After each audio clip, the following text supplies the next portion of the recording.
Hello everyone. I am your dark narrator here to guide you today. I know many of you use this video to help you drift off to sleep, but before you do, please like the video and subscribe to the channel. Also drop a comment letting us know where you're from and what time you're watching. Now settle in, get comfortable, and relax. If you ask anyone with a passion for writing what the best feeling in the world is, I would bet money on them saying the feeling they get when writing. But it's not just the writing that is special. It's the beautiful feeling of putting your innermost thoughts onto a page, being able to share a mystical world you've created in your mind. It feels vulnerable, like you are cracking your own head open and putting it on display for anyone to see, to love, to hate, to judge. The moment you feel your thoughts just falling onto the page, it's like you're not even thinking about it.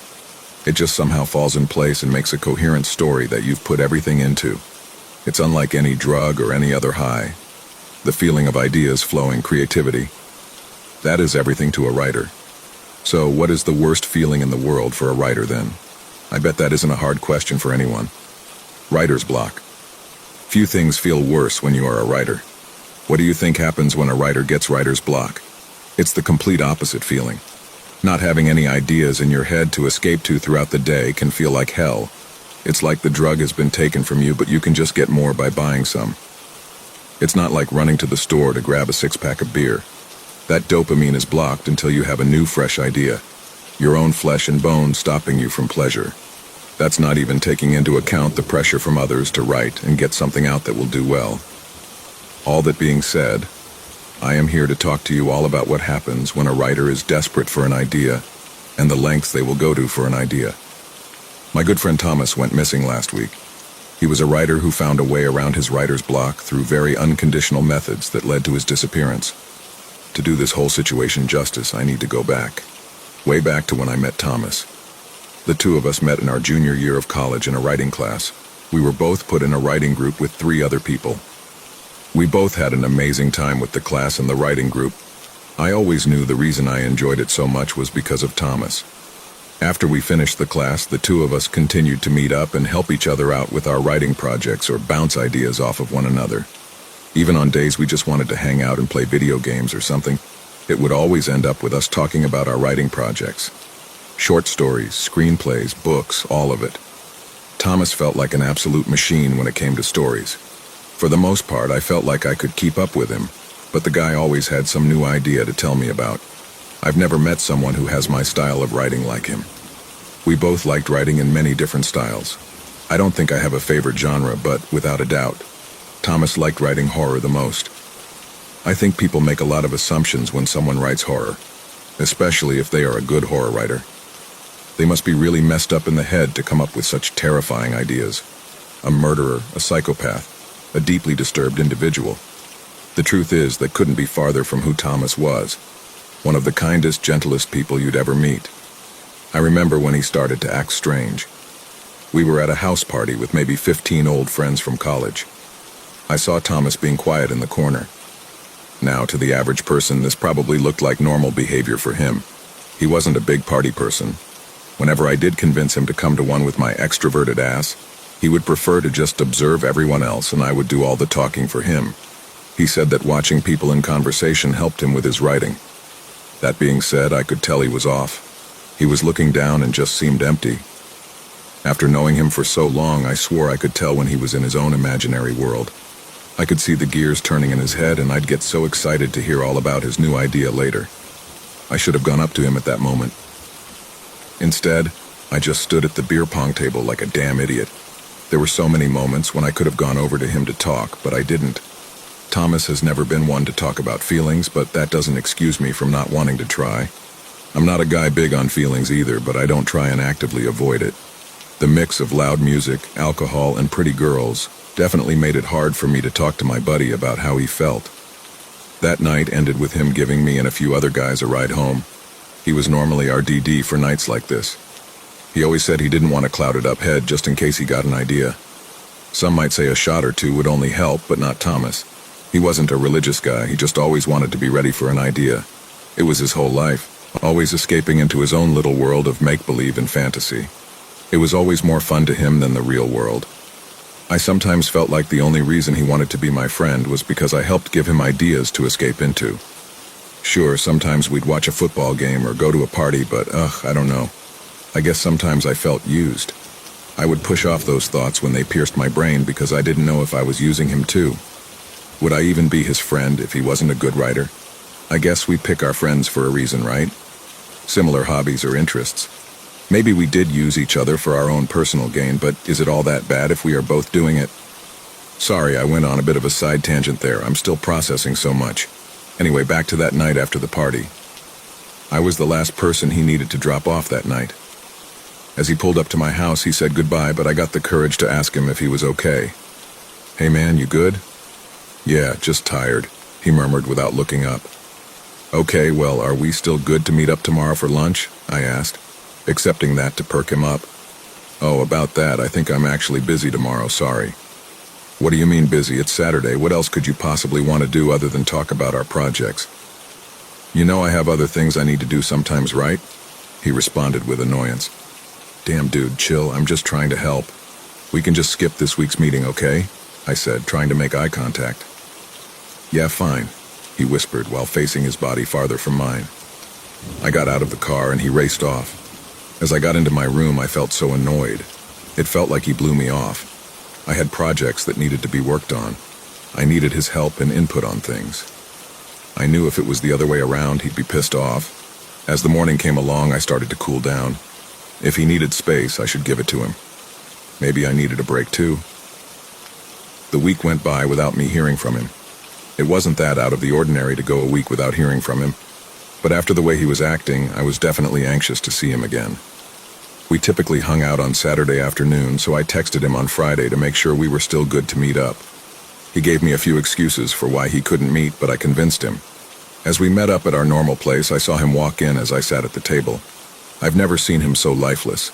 His hair was greasy and his clothes were unkempt. I saw his red eyes and the bags underneath them to match from the other side of the room. He made eye contact with me and put on the fakest smile I have ever seen in my life. He walked to the table and sat down with way too much fake enthusiasm. "Hey Jake, sorry I've been so busy.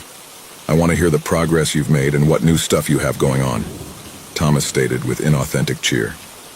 I paused and squinted my eyes at him, waiting for it to be a joke or something.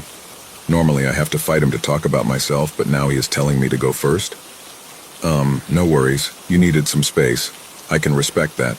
But can I ask again if everything is okay? You can go first if you want, I really don't mind," I said, but was met with the still-lasting plastic smile of my friend.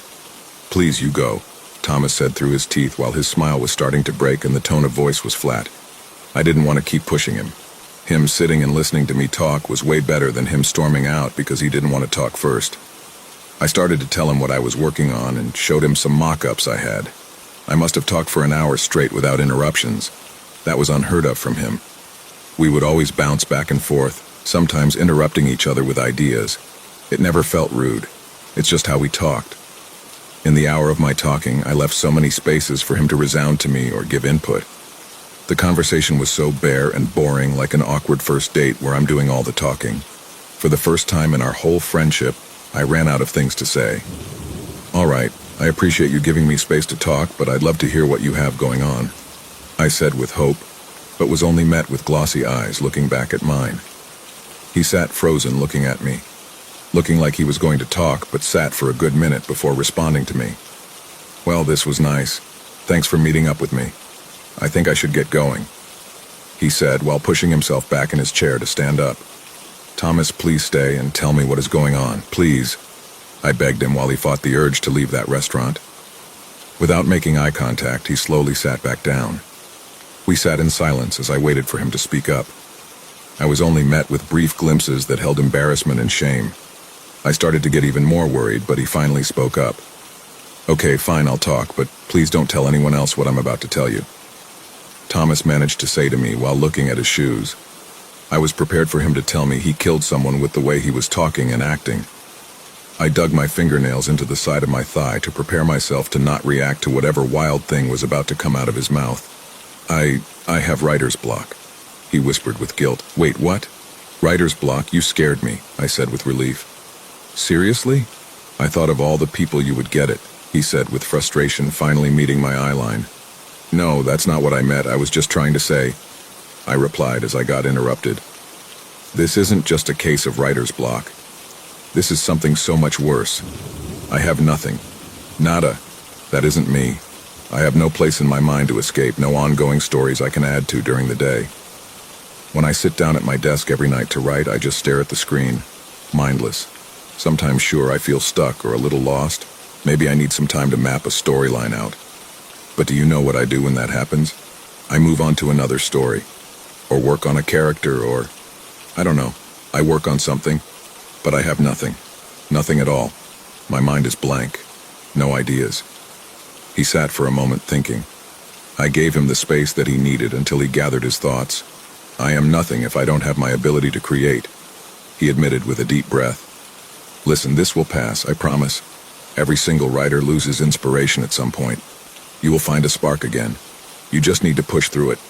Go on a trip, get away, go do something new. You don't understand. I've tried everything I can. I feel so empty. Come on, I know you got this. How about we go do something fun tomorrow? Maybe you need to stop trying to get an idea. That's how we've gotten some of our best stories, right? While messing around doing something dumb, I said as I saw a slight glimmer of hope in his smile. Yeah, okay, let's give it a shot. Why not? I've got nothing left to lose. Great, pick me up at noon tomorrow and we can go ride roller coasters or something. Sure, I can do that, he remarked as I saw the tiniest bit of the old Thomas start to peek through his hard new shell. That next day, everything started to fall apart. I was spending the morning just hanging out around my house, not really watching the time or anything. I was just walking through my kitchen when I glanced at the clock on my oven. 1:03, I read as my heart sank.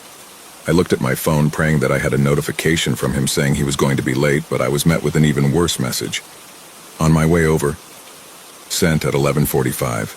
The pit in my stomach only deepened as I read the sent time. I thought he just bailed on me. I never imagined something happened to him. I tried to call him over and over again, but his phone went straight to voicemail. I tried to get in contact with other people he knew, but didn't have many of their contacts. After what felt like an eternity, I got a text from him. I'm at the Newbridge Hospital, room 501. Get here ASAP. I jumped in my car and got there as fast as I could. I finally made it to the hospital, unsure what I was going to see when I got to his room. It was a good sign that he was the one to text me. But why was he so vague?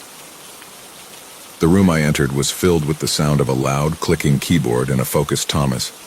He had a large bandage on his left forearm with many cuts and bruises covering his whole body. Tom?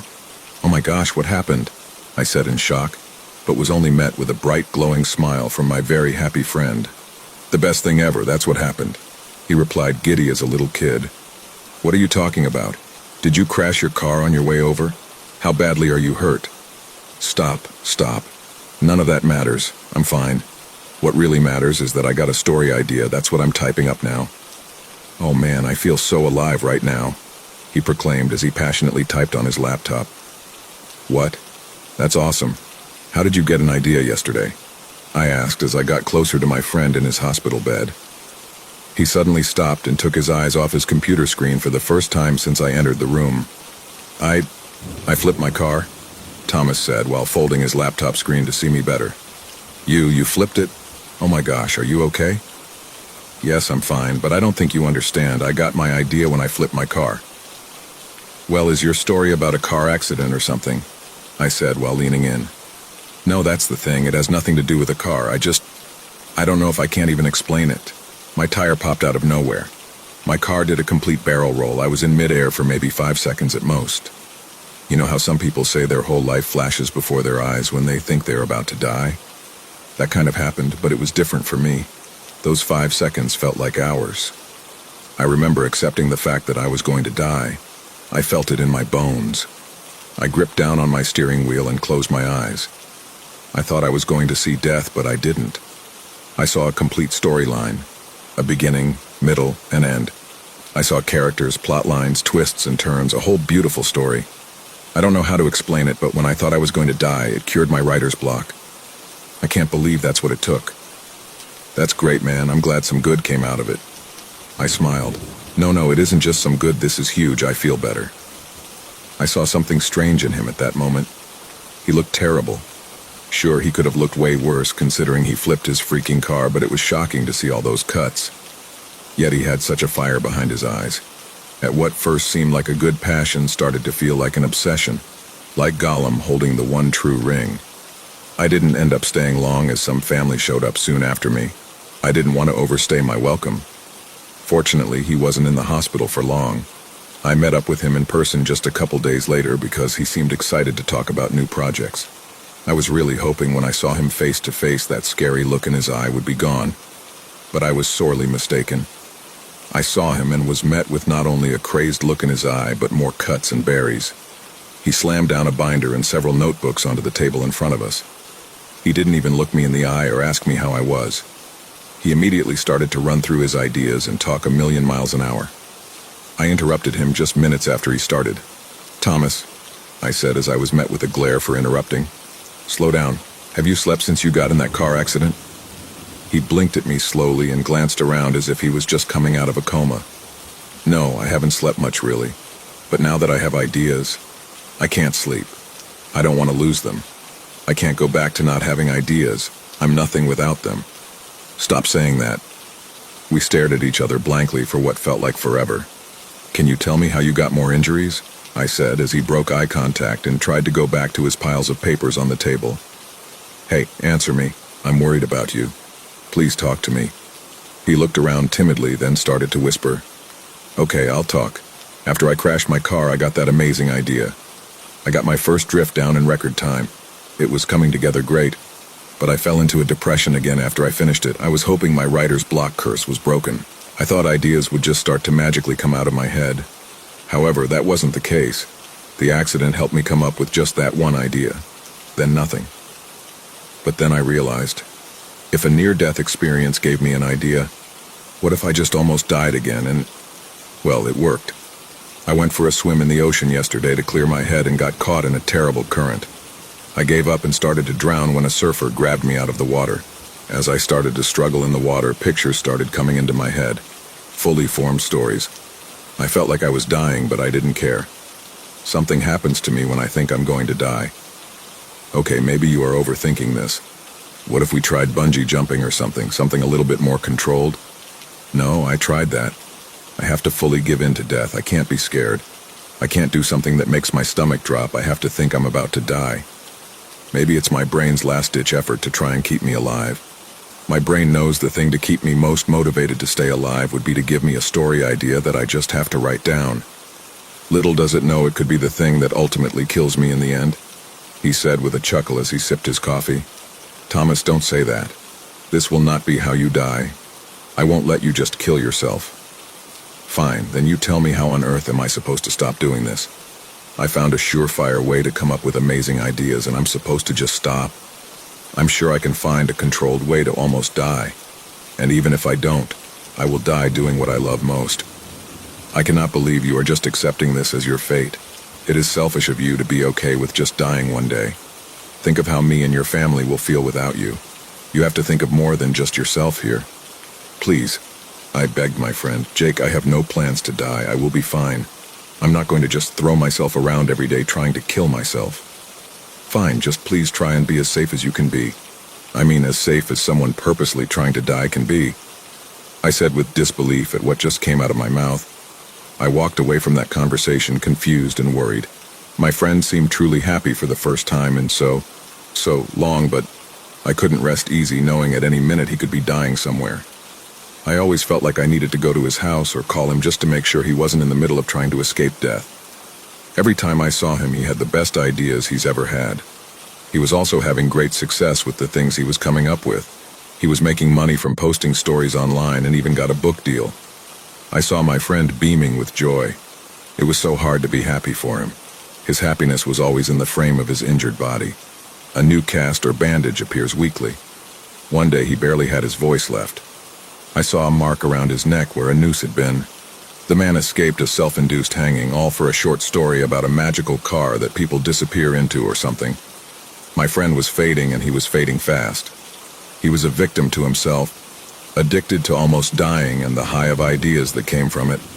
He got put on suicide watch at one point, spent a few weeks in a mental hospital. After he got out of course, he just started back up again, but realized he had to find methods that didn't leave obvious marks on his skin. He couldn't look like he wanted to die. To most people around him, he seemed fine. Just passionate about his writing projects. In reality, he was still almost dying multiple times a week. Maybe I should have told someone he was still almost killing himself. No, I definitely should have told someone. I just knew if I told someone he would just resent me and keep doing what he was doing once they let him go again. He was actually suicidal. He wasn't mentally unwell. It was the best he had ever been. His happiness just came with an extra cost and risk. I stopped asking him how he was almost killing himself. I knew he did it again when he had a sudden surge of ideas. He got really good at controlling it. He had streamlined ways of electrocution and drowning that seemed to work a lot of the time. Although I think he was losing brain cells because of it. When I would read some of his work, there would be more misspellings than usual. He seemed to have trouble with math, and he never did before. He was slowly killing his brain, but he didn't care. This all brings us to a few days ago. As I said at the beginning of this story, Thomas went missing a week ago. Well, most of you probably caught on already, but Thomas was found dead in his car at the bottom of a lake. It would seem his normal ways of controlling almost death didn't cut it for him this time. He took the two first ways he almost died and put them together. Almost dying in his car and almost dying in the water. It felt rather poetic. After I found out my friend died, I didn't know how to feel. I felt guilty for not doing more. And then I realized the second Thomas almost died the first time in that car when he was truly gone. That's when I lost my best friend. Writing went from a hobby to an obsession, an addiction. Something clicked in his head or shook out of place when that damn Subaru flipped. It took my friend and gave me something back that was unrecognizable. He couldn't live in reality anymore. He was only happy in his imaginary land that existed somewhere deep within him. A place I couldn't get to. I miss him dearly. I know he died doing what he loved, but that doesn't make it hurt less. Yesterday, in the midst of my grieving, I made a huge mistake. My curiosity got the better of me. Part of me wanted to see what the hype was all about. Another part of me wanted to feel closer to him. So I did something dumb. I went to the same lake he was found in. I tied one end of a rope to a brick and the other end to my leg. I had a knife in my pocket and I jumped into the water. It was a small brick, so I didn't sink fast, but wow, was I amazed. I could feel the pressure building up in my head. My lungs desperately wanted to take a deep breath, but I held back as long as I could. I reached for the knife in my pocket right after I hit the water, but it felt like a lifetime before the blade reached the rope that was pulling me to my death. I started to cut my way through with all my strength. I started to see flashing in front of my eyes. A moving picture. It was happening. Time was slowing, my mind was sharpening, and ideas flowing. I couldn't resist the urge to try and take a breath any longer. It felt like my body was splitting into two. One part just wanted air, and the other half wanted to stay in the water and keep downloading this idea that was infiltrating my head, even if it meant that it killed me. At that moment, I wanted to live and I wanted to die. The rope broke and I swam to the top. I burst through the water and gasped for air. I got to the edge of the lake and collapsed in exhaustion. I sat looking up at the sky. My heart was pounding and my lungs felt a sense of relief with every deep breath I took. I went home to write down the idea I had and couldn't believe the feeling I had. All I wanted to do was almost die again. Now it's all I can think about. It's not even completely about getting story ideas. I wasn't really struggling with that. But when I was in that water, I don't even know if I can put it into words. It's like something in that water wanted me to die. Like it was taunting me to not live. My body still took over and made sure I lived, but part of me felt okay with dying. I am terrified that this wasn't just the ending to Thomas, but the end of me too. I don't think writers are disturbed or messed up in the head. We aren't psychopaths or serial killers. I think we are just desperate. Desperate for that high of an idea, but please, I beg of you, don't go looking for ideas in desperate places, because one day those ideas will kill you.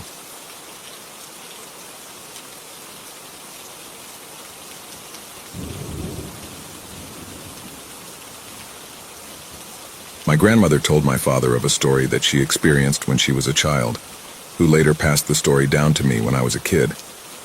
It is a stretch of road just off the freeway west of Bartlesville in northern Oklahoma, where locals talk of dark myths of everything from a demon called Catman that lingers at night to a weird phenomenon called Gravity Hill. But these horrifying myths don't compare to what my grandmother swears is a very real and very tragic story that she experienced growing up.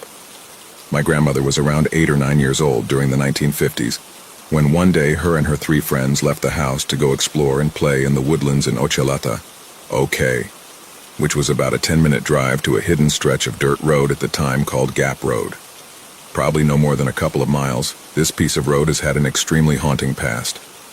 During the 1920s, one of Oklahoma's worst incidents took place, which many would know as the Tulsa Race Riots, where innocent Black Americans were murdered.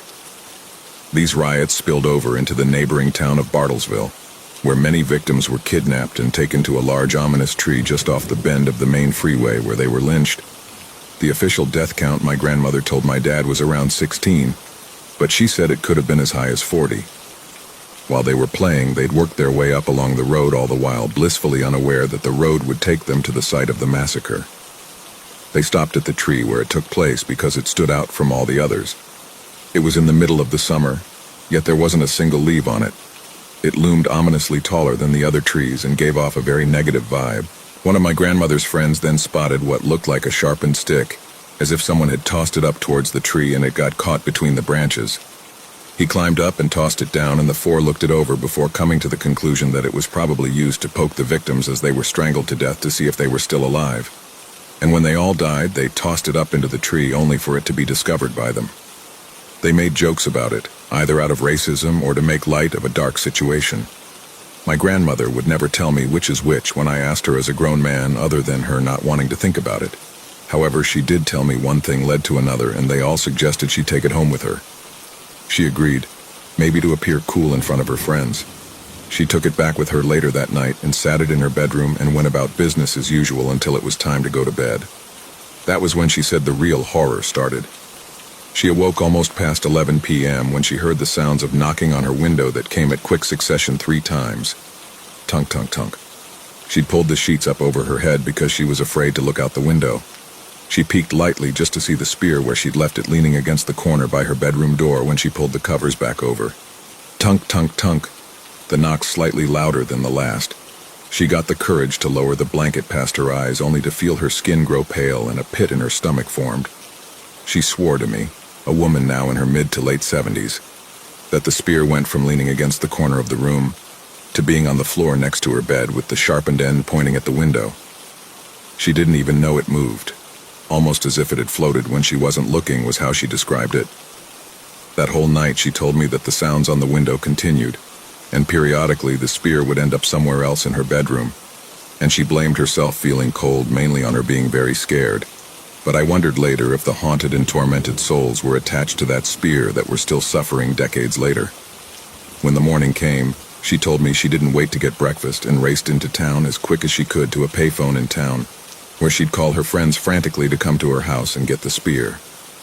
When they arrived confused, she didn't bother explaining to them why she wanted it gone. She doubted they'd believe her anyways, so she told them to take it and throw it into the Caney River. The fear on my grandma's face was enough for them to comply. They took the spear from her bedroom and walked a little further into the woods where the Caney River was and threw the spear in it. Watching it float on down, they left to tell my grandmother that it was gone. She didn't experience anything else like that growing up, but it's a story she told me that made her believe there was something more beyond our realm that made her the superstitious woman she is today.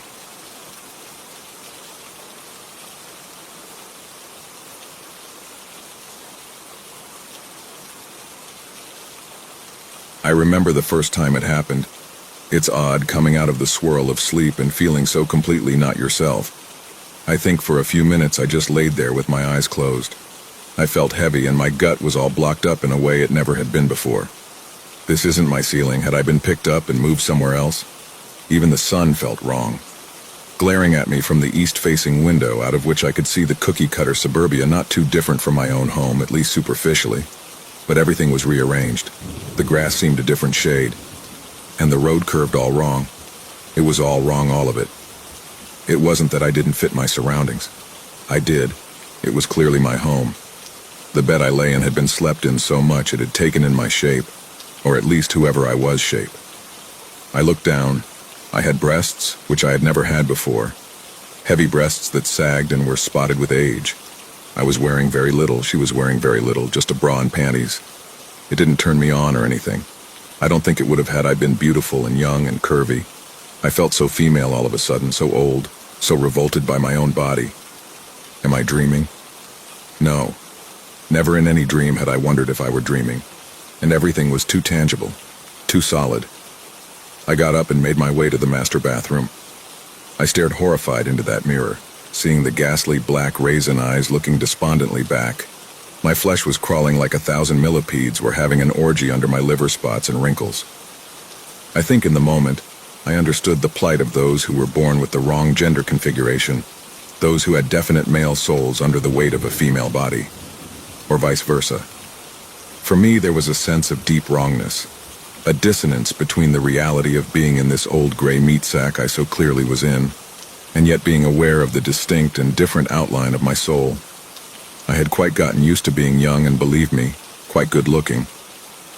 Oh God, I hope I'm not stuck like this forever. I pulled at my thin lips, I dug my fingernails into my cheek. I could definitely feel that, though in a very detached way. The white imprints of my fingernails remained on my cheek as I pulled away from the mirror. Maybe if I went back to sleep I would wake up and I would have my penis back and everything would be okay. I sat down heavily on the side of the bed. Under the impulse of wanting to return to sleep and out of sheer muscle memory, I felt the body I inhabited open a drawer on the pale blue nightstand next to me and grasp a bottle. As I removed it, it rattled, full of chalky orange pentagons. I took two, dry swallowing them. That was a mistake. They stuck in my old throat and I nearly hacked up blood. I lay there with my eyes closed and let a heavy chemical drowsiness pull me back into dreamland. Seemingly instantly, I awoke and I was back in my own body. My girlfriend hovering over me, her face taut with worry. Apparently, I had been sporadically twitching in my sleep and had been completely unresponsive for like 15 minutes, she said, my heart barely even beating. She had been about to call 911, she said. At the time, I just shrugged it off as an odd dream, even though my memory of the few minutes I spent as a fat old woman was more vivid than any dream I'd ever had. I think I had no other way to rationalize the experience. The second time, several weeks later, it was worse. I opened my eyes to a prison cell on a cot next to a piss-filled toilet with a guard screaming at me to get the fuck out of bed and put on my fucking pants. I spent the morning and subsequent day just following the habits of the body I was in. I found out my name was Hector. Apparently he had done something particularly nasty, as Hector did not seem to have any friends. No one sat with him at any meals. I became conscious of the looks of disgust that would flit across other guys' faces when I met eyes. Later in a bathroom, still in a daze, I felt someone grab my hair and slam my head against the nearest urinal. Pain was an odd sensation. The tickle of blood trickling down my cheek and the hot, throbbing agony of a forehead wound seemed distant. Not really mine to experience. I turned around and stared straight at the chest hair of some obscenely tall skinhead. "Hey, asshole," he said and punched me in the stomach. "You think you can just fuck a little kid like that? Huh, asshole, I heard you cooked and ate him after it. He must have been pretty fucking young if you could fit him in a pot and boil him like that. Hey, you fucking cunt, you pig." He grabbed my head, a handful of Hector's stringy black hair, and bashed it on the cold porcelain several more times. Even in here we have standards. "Asshole, you think you can mingle with us all, huh? Like we're equals, huh? Puta. Bitch, I want to kill you, but I won't yet. I think I'll just scramble your brains a little." I was losing consciousness. An angry face swam formless and abstract in my vision. My head hid the urinal again, extra hard this time. Everything went dark. I woke in my bed, alone, with my head throbbing. It was around 4 o'clock or so. Later that night, under the haze of painkillers, I tried to look up any Hectors that may have been arrested for heinous, hideous things. I found several, and one looked just like me. Just like me in the dream, or whatever it was I'd gone through. Hector de la Cruz. The news report said he had been brutally assaulted in a prison bathroom, hospitalized, and had ultimately passed away. It seemed like the angry skinhead had not kept his word. A chill ran down my spine as I read the article. That had been me for a few hours, or at least I think it had been. I remembered being an old woman, no longer thinking it was a dream. I wondered if it would happen again to me. I desperately hoped it wouldn't. I wondered if I should see a doctor. Ultimately, I didn't. What would I have even said? I spent a whole day as an assembly line worker in Asia. At the break of dawn, I was shunted out of bed by my irritating and anxious wife. I did not understand the language. I was poked and prodded into getting on a train and following a horde of people to a gray factory. There were nets all along its perimeter about 3/4 of the way up the walls.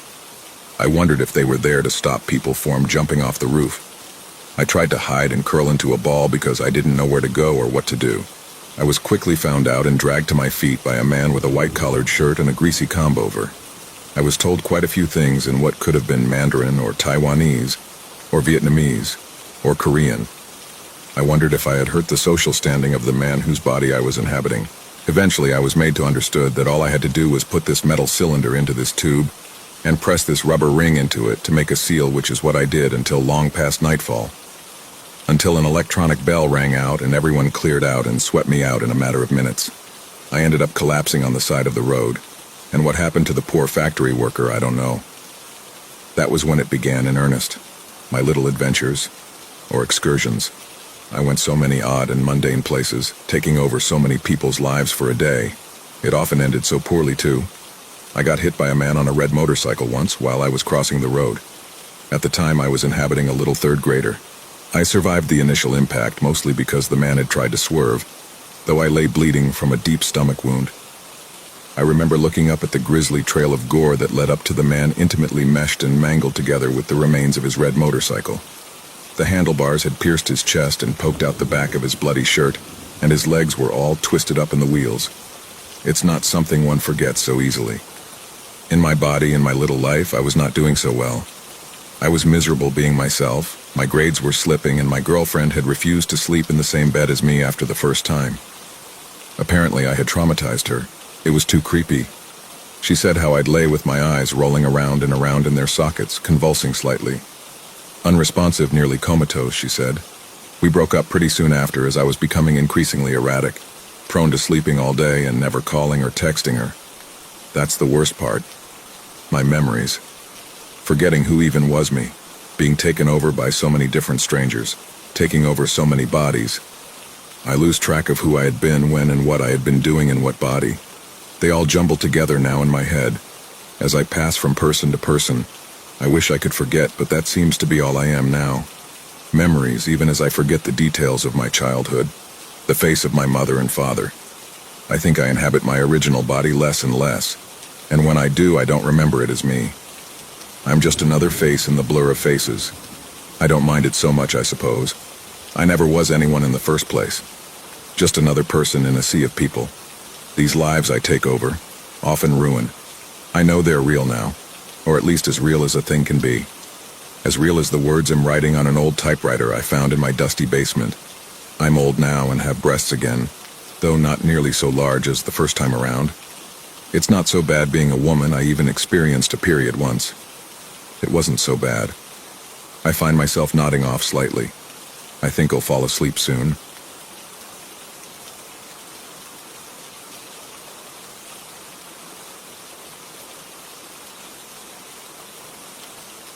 It started as an innocent ritual, a quirky habit meant to pass the time. But habits, like shadows, can sometimes grow into something darker. Max had always been a creature of routine. Every night after dinner, he would pour a handful of M&Ms into a small wooden bowl and begin his game. He called it the gauntlet. 2 candies would face off between his thumb and forefinger, the weaker one cracking under the pressure. He'd savor the defeated, leaving the unbroken one to fight another round. The last M&M standing was always crowned the champion. That champion would be meticulously wrapped in tissue paper, placed in a small box, and sent off to the M&M's headquarters with the same handwritten note, "Use this M&M for breeding purposes." At first it was a joke. He never expected a response. But then one day he got one. A plain white envelope appeared in his mailbox, unmarked except for his name scrawled in blocky, uneven letters. Inside was a single sheet of paper. The message typed in an unsettlingly formal tone. "Thank you for your contribution. We have received your champion. We look forward to more entries in the future." Max laughed it off, chalking it up to a bored employee humoring his eccentricity. Yet, as the weeks went by, something about the letter lingered in his mind. There was no signature, no contact information, just that chillingly vague acknowledgement. The next time he bought M&Ms, he noticed something strange. The candies felt different, slightly heavier, the shells smoother. When he resumed his ritual, the first two M&Ms he squeezed didn't crack. He applied more pressure, his fingers turning white with the effort. Still neither broke. Frustrated, he hurled them onto the table, where they rolled to a stop side by side. As he stared, he swore he saw them twitch. Just a tiny, imperceptible movement. He laughed nervously, convincing himself it was a trick of the light. But the unease stayed with him. Over the next few nights, the M&Ms grew even stranger. They no longer broke under pressure. Instead, they seemed to push back, resisting his fingers.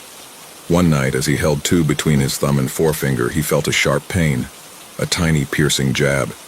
He yelped, dropping the candies. Blood welled from a pinpoint cut on his finger. Inspecting the fallen M&Ms, he saw nothing unusual at first. But when he leaned closer, he noticed faint hairline cracks spidering across their surfaces. From within the cracks, something glimmered, a metallic sheen like tiny, sharp teeth. The final straw came when he received another envelope.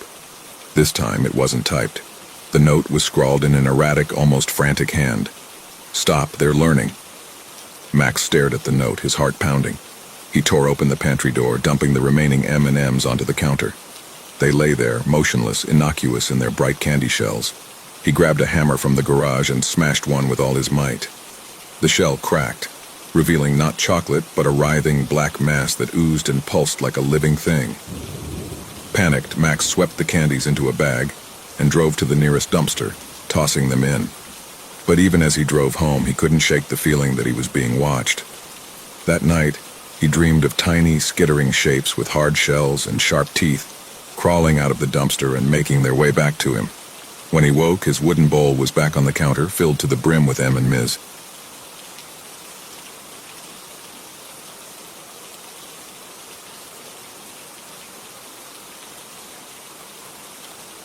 Day 1, 2013. I was sent to war to fight against them. I'm on the plane, heading to the battlefield. I don't even know what we're fighting or if I'll survive. We're arriving soon. Day 19, 2013. I still don't know what we're fighting. It's huge and pitch black, absorbing all light. It stands 8 feet tall. Send help, we need it. They kill my friends. I just hope that I get out, but death is peace compared to this. Yet I will fight for our country. Day 70, 2013. We're getting closer to victory, or so they say. But we're losing so many. We've started calling them sighty. They're monsters with long, scaly arms and razor-sharp claws that slice through our armor like it's paper. When they hit us, our organs spill out. This isn't war. It's torture. Day 150, 2013. The sighty have become aggressive. No longer do they attack in their little groups of 20 or 30. They swarm hundreds on hundreds, pressing against our defenses until they crack. Whenever we make a gain, they simply counter with a tide of numbers. I've lost count of the number of good men who've fallen. It's no longer about winning any battles, it's about trying to stay alive. And the fear, always there. There's hardly a moment to sleep before they are on us once more. Day 247, 2013. Everything is falling apart. We've started retreating. The sighty are pushing us back, taking more ground every day. We've lost millions. Even nukes do nothing to them. The sergeant says surrender isn't an option. He told us, they've killed us already, but we'll fight. Fight for our lives, for our families. I miss my sweet daughter. Day 300, 2013. The sky is black with smoke and the reek of death. The battlefield stretched to infinity, bodies, twisted wreckage, gunfire. I have lost count of friends now, there have been so many. The scythe simply kept on coming, inexorable, eyes like fire. It felt like it would never stop, ever. I am tired, just so tired. I do not know how much longer I can carry this on. Day 377, 2014, I returned home. War has engulfed the cities now. My family, they're dead. My wife was clutching our daughter huddled in the closet. But Sighty found them, ripped them to pieces. There's no secret war anymore. Now what? Day 420, 2014. We are forced deeper into hostile territory. The siege never seem to end, they just keep coming and coming. It has become a day-to-day, hour-to-hour sight of watching comrades fall. The blood never seems to end. I'm scared that we might not last through another night. Food and water are running out, ammo's almost spent. It would seem we've already lost. I can't get my family out of my head. I just want to go home. Day 490, 2014. We are down to 10 men now. The Scythe are everywhere, closing in from every direction. We are trapped. We have made our stand in what once was a small town, but this feels like defeat. Supplies are gone and options are all exhausted. Fear clings in the thick air. The sound of roars grows louder in the distance. We know they're coming for us again. I sit here thinking about my daughter, her laughter, the way she used to run up to me with that big smile. I don't know if I'll ever see her again. The others, they're scared too, but no one says it aloud. We're just waiting, preparing for the final charge. They'll come for us and we'll give them everything we have left. But this isn't just a fight for survival anymore. It's a fight to ensure that some part of humanity can live on after we're gone. We've already lost our world. Now we're just trying to protect whatever's left. There's a quiet resolve settling in among the men. We'll fight until the very end.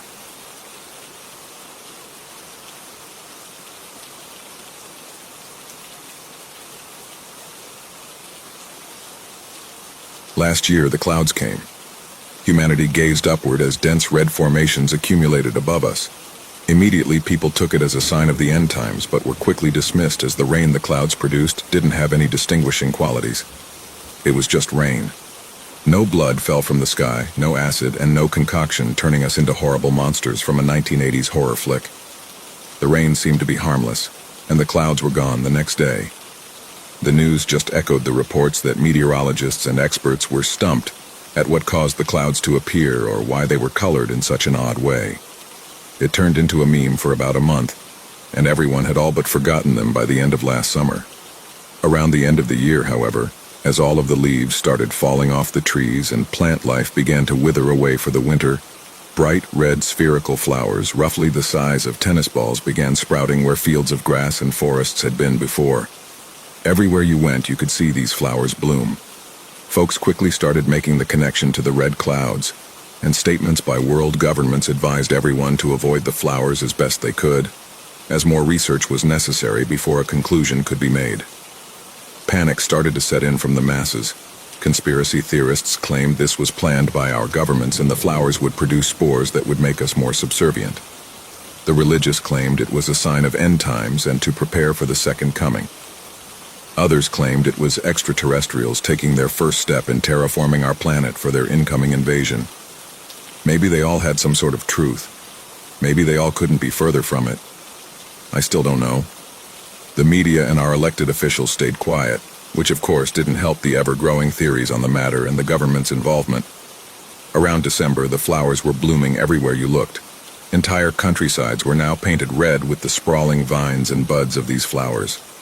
The new plant life began overtaking all other flora wherever they grew, like an extremely aggressive invasive species. Finally, our governments couldn't slap band-aid statements on this ever-growing phenomenon anymore.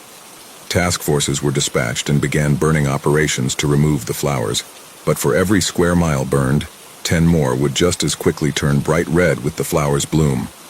Things started turning more insidious once herbivores started eating the flowers as their normal food sources were all but snuffed out. The herbivores who ate the flowers had a rapid change in demeanor and would quickly run to find a secluded place where they would lie still for days before a guaranteed demise. Predators and scavengers took advantage of the easy meal, only to meet the same fate. Insects, fungus, worms, and bacteria would all consume the body like they had done for their entire genetic history, and then they too would wither and die. As farming became impossible, and the cattle and livestock either died out or became malnourished, food shortages became our next problem. Many died in riots and famine over the next few months. I guess they were the lucky ones. I had been dealing with the recent death of my mother, who lived in a farmhouse in the countryside of Virginia. My father passed away years ago, which left the house to me. Looking back, I'm appreciative that they didn't have to witness what was to come. I wanted to sell the property, but obviously, no one had buying a house on their mind at a time like this. After receiving an alert to stay indoors on my cell phone, I decided to return to my old home near Washington, D.C., thinking it would be safer. I arrived in February to my childhood home covered in bright crimson red. I had grown somewhat accustomed to the world being covered in red by this point, but I'd be lying if it didn't bring me sadness to see the property in this state. Likewise, the chickens and cattle my parents had raised were all gone. A few of their bodies lay rotting, cloaked in red decay by the edge of the forest behind the house. Days, weeks, and months passed. I spent my time watching the news and tried to stock up on as much food and supplies as I could. The nights became quiet. I'd go days without even seeing a car drive down the road. I started to feel as though something was watching me in the darkness of the night, just outside the tree line where the moon could not reflect the red glow of the flowers in the fields. I attributed it to solitude and paranoia, but I could never shake the feeling. I've always been one to prefer being alone. I worked for a small tech company that didn't require us to go into any office, so outside of the occasional Zoom meeting here and there, I never really talked to anyone. I never thought I'd miss being around others as much as I did at this time. April arrived, and the temperature started to rise with it. I think we had all been secretly hoping these red flowers were simply a seasonal phenomenon, and would die in concession with our normal plant life returning in the spring. It never happened. In fact, the red flowers just grew ever more dense, and in late April they began producing their own form of some twisted pollen. You couldn't see more than 5 feet in front of you on a bright spring day. The smell it produced was like that of both iron and sulfur and left a rancid taste in your mouth. The news began calling this red pollen the red murk. On the third night of the new bloom is when I heard them. I awoke in the middle of the night to wailing screams in the distance. I lived in the countryside, but was within walking distance of a small town where I had been buying my groceries and supplies. I opened my curtains and cracked open the window of my room to peer outside, but was met with nothing but blackness and the sounds of men, women, and children screaming in the distance. I could not tell if the screams were from agony, fear, or a mixture of the two. But it sent a dreadful chill down my spine. I sat frozen next to my window as my heart raced, and a heavy pit in my stomach started to weigh me down, just listening and feeling helpless to whatever was happening. I was terrified that whatever was making those people scream would come for me next. I realized I had not even noticed the cloud of red spores that had entered my home while the window was cracked. I quickly shut the window, which only muffled the screams in the distance. I rushed to turn on my TV to check the news, but all that would appear was a never-ending loading screen as the TV tried to connect to the internet. I went to find my phone to see what the hell was going on and was met with a new emergency alert notification stating, "Emergency alert. Highly aggressive unidentified creatures reported across multiple states. Shelter in place. Lock all doors and windows. Authorities are responding." Before I could even process what I was reading, a loud knock at the door had broken my concentration. David, it's Ryan, please." I recognized the voice to be my parents' neighbor, Ryan, and was given a fleeting moment of relief. Ryan was about 10 years older than me, and I had spoken with him briefly in the past, but never more than a short small-talk conversation here and there. I opened the door to see Ryan, his wife Trish, and their son Nate, who couldn't have been older than 10. Ryan and his family quickly rushed inside. "What's going on out there?" I asked as I brought them into the living room. Ryan and his wife Trish were both in a panic, yet their son was practically frozen, just staring off into the distance. Ryan told me he was awoken to the screaming as well, but realized his son Nate had gone out the front door for some reason. When he and his wife Trish rushed to go find him, they found him standing in the road in front of my house. In a panic, they rushed here. Ryan's sentence trailed off to a mumble. I put on a face of false confidence and offered to let Ryan and his family sleep here for the night. Trish took Nate to bed, but Ryan stayed with me. I realized at about this time that the screaming had stopped. After Trish and Nate had left the room and Ryan had a second to calm down, he looked over to me and said, "I didn't want to scare Nate, but I saw something out there. It looked like some sort of insect or a spider. It was just watching him from outside the fog." "An insect?" I responded. "How big was it?" Ryan looked like he had been shaken to his core. "Big, like the size of a large dog or a deer. I could just see its silhouette at the edge of the darkness, looking right at Nate, and I could almost swear it sounded like my voice was coming from it, just lower and broken." Ryan kept trailing off in his sentences and seemed like he was trying to make sense of it all himself. By the time Trish and I grabbed Nate, your house was closer to us than ours, so we ran this way, Ryan said. We sat in silence for a few minutes, both of us just overwhelmed and afraid. I walked Ryan to the room where I had led Trish and their son to rest. Trish was lying on her side, holding her son in her arms and stroking his hair. I could tell she had been crying, but I didn't feel like I knew her well enough to say anything. The boy, on the other hand, looked almost unbothered, and just continued staring off into the distance. I didn't get any sleep that night. After receiving the emergency alert, both my cell service and internet connection stopped working. I quickly realized how much I had been relying on my phone to bring me comfort over the past few months. But now I had no way of knowing what was going on. No connection to the outside world. The next day I awoke to my power cutting out. I walked outside to find the red murk was less dense, but it brought me no solace, for now I could once again see the sky. As I gazed upward, my heart was filled with dread as thick red clouds covered Earth's atmosphere. Ryan and his family stayed at my house for a few weeks. I was honestly happy to have the company after being isolated for so long. We stayed inside and rationed our food carefully. Eventually, however, my supplies began to run dry. Ryan and I decided we should try and head into town to see if we could find any supplies or someone to help us.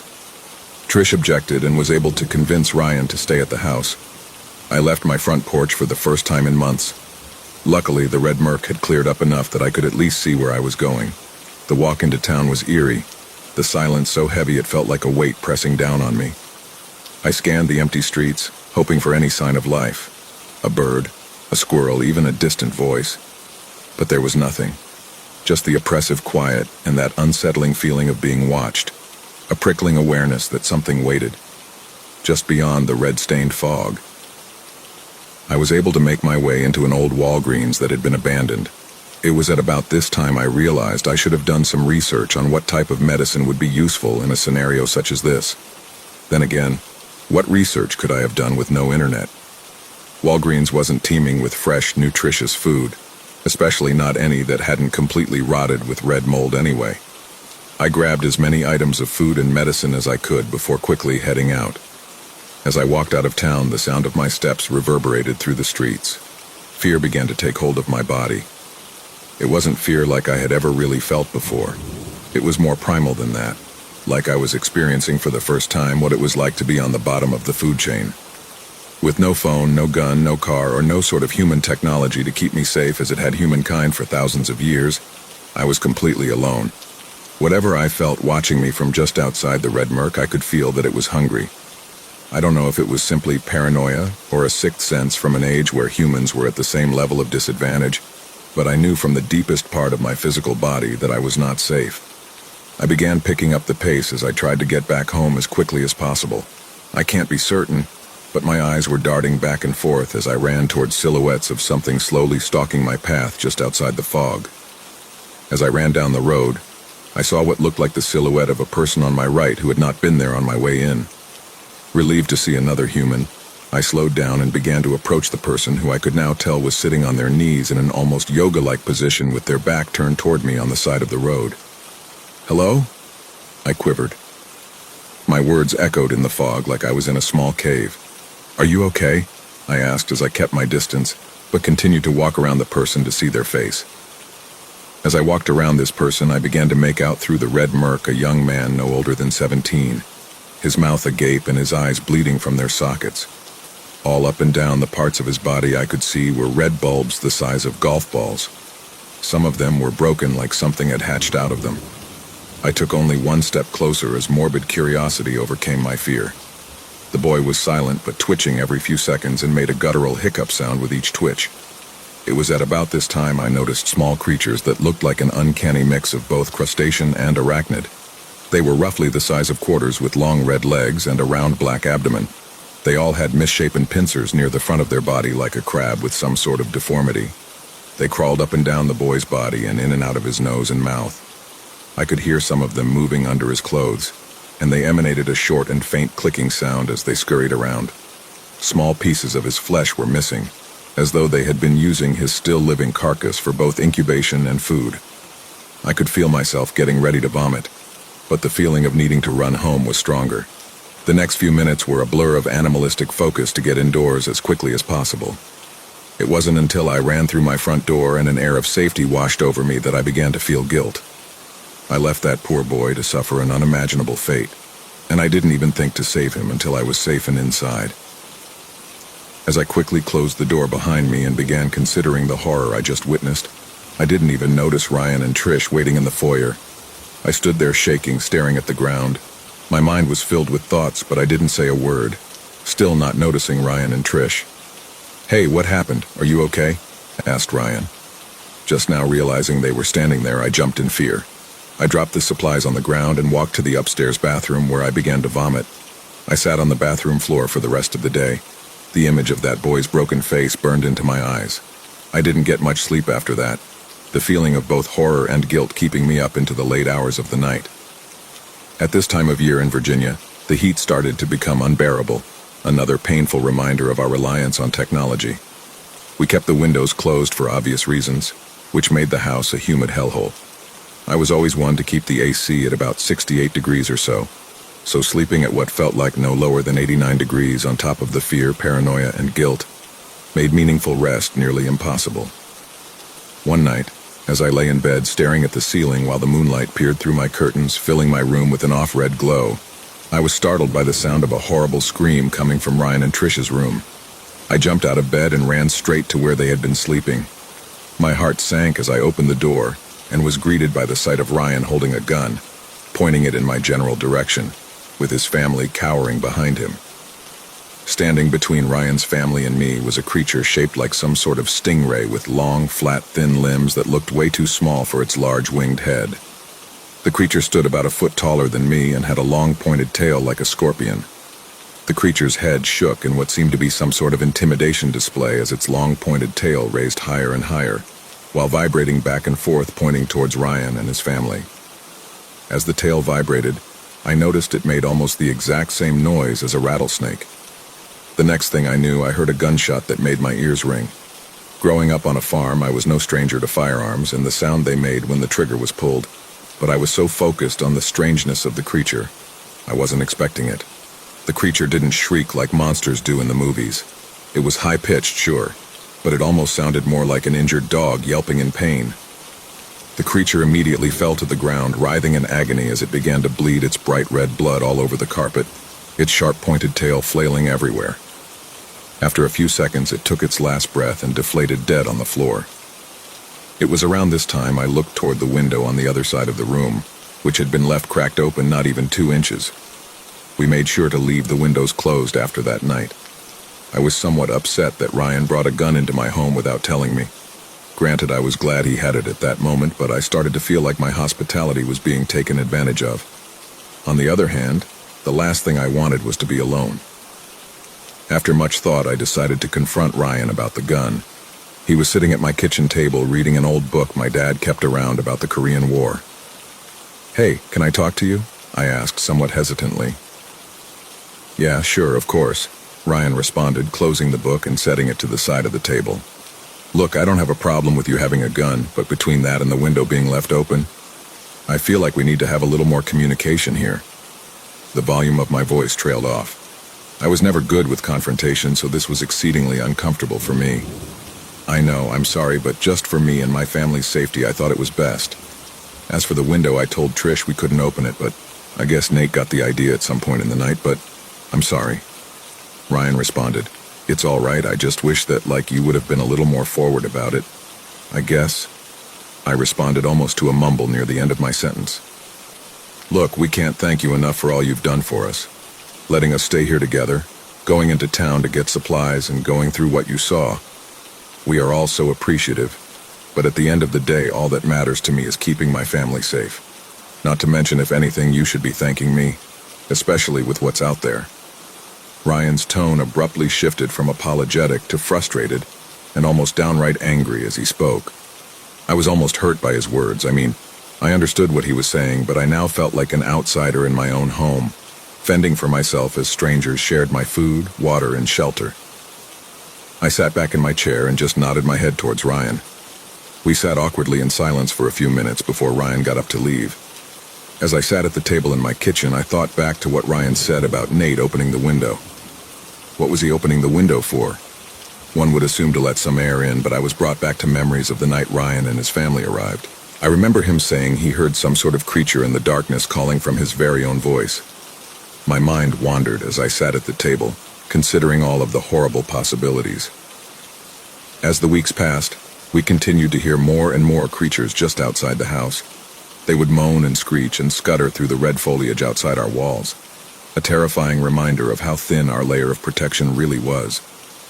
At night, I continued to think of the boy sitting on the side of the road, of the voice calling to Nate, the creature that broke into my house not long ago.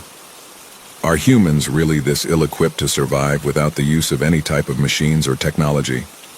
Ryan may have broken my trust, but he was right about one thing. Who knows what would have happened if he didn't have that gun? My mind then wandered to what it must be like to be an insect or a small creature living on the ocean floor. I remember seeing a documentary once about wasps that would lay eggs in still-living caterpillars. The eggs would hatch, and the larvae would eat their way out of the caterpillar's still-living body. It seems like the horror of that microscopic world is one that we now live in. One that was always right outside the comfy embrace of our safe, air-conditioned front door.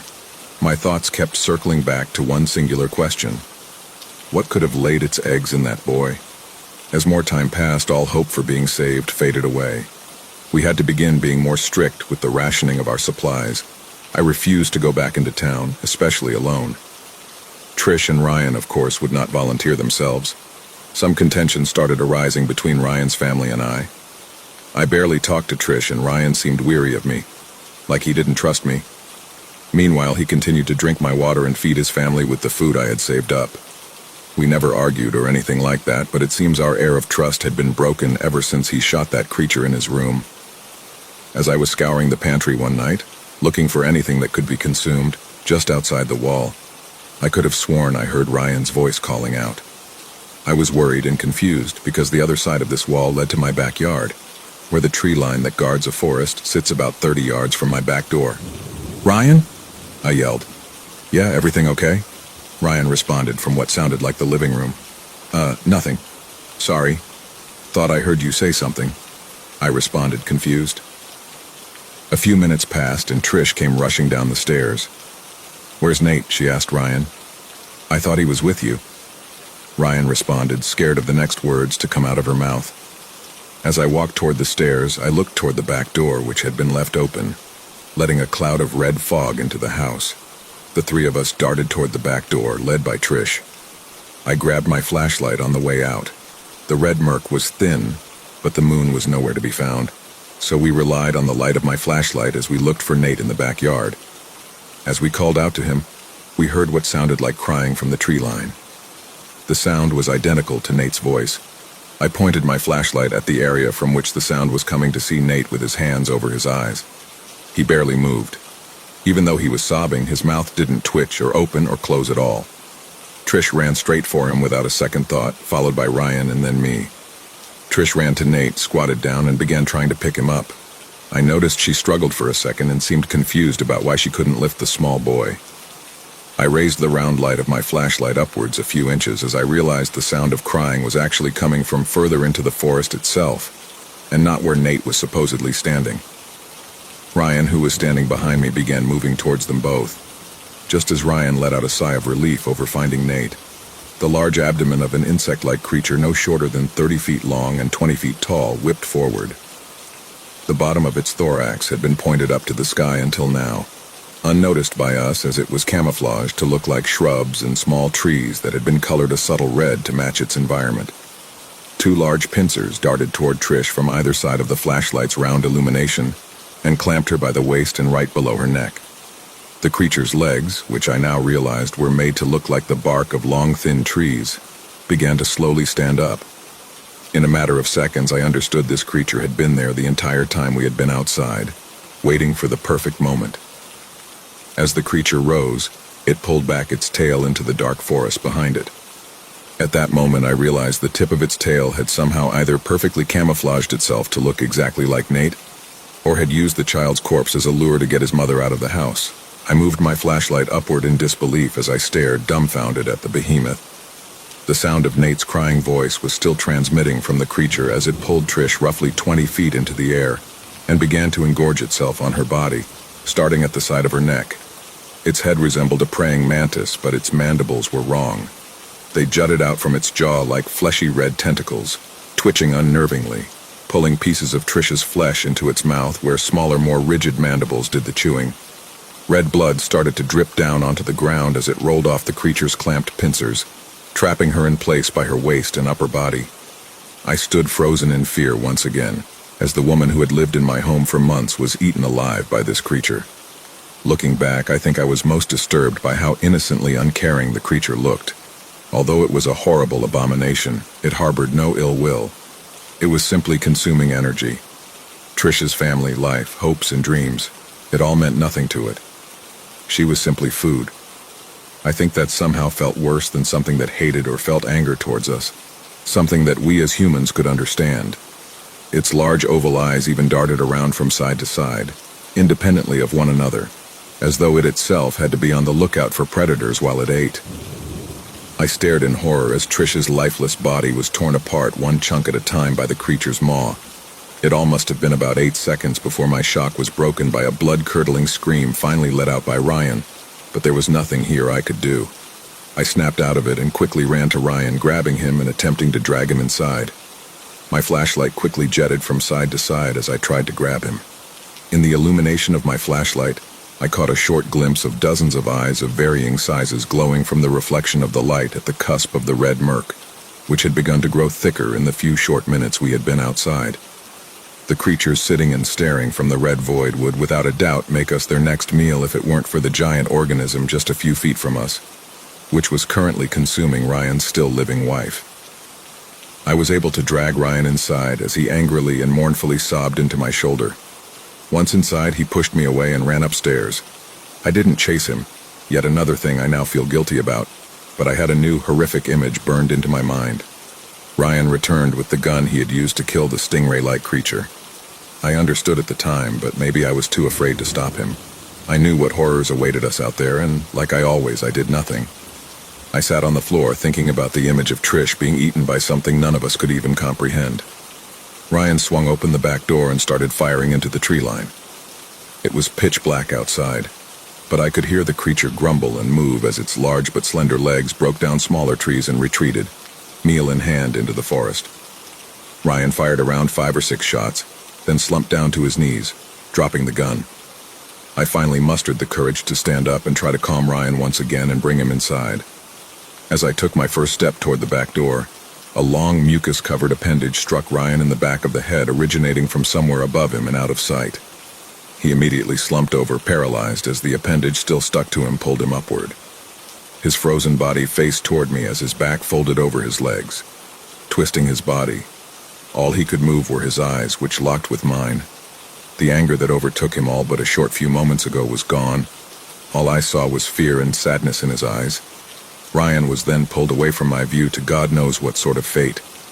I quickly closed the door as fast as I could and fell to the floor. My mind was filled with the thoughts of a whole family gone in the blink of an eye to the horrors outside of my very home. I didn't get any sleep that night either. The next day, I gathered up enough bravery to quickly grab the gun Ryan left behind on my back porch. The red murk was the thickest I had ever seen.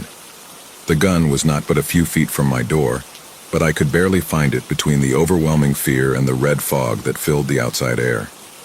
The red murk smelled particularly horrible that day. On top of sulfur and iron, it gave an unholy aroma of putrid decay. A few weeks have passed. I was proud of my rationing abilities, but that meant I had gone days without eating more than once. I'm scared to look in the mirror. I don't know if I'd even recognize the person staring back. I know I have a long beard now, and that my hair has grown down below my neckline. I don't want to see the scared, shameful creature that I've become. I can hear them outside now as I'm writing this. It's only a matter of time before they find a way in or decide just to break down a window or door. Some are larger than the creature that took Trish. One sounded so gargantuan its steps shook the house like an earthquake. The noises it emitted sounded like whales calling of all things. At night, I swear I hear Ryan's voice calling my name from the edge of the forest. I know it's not him.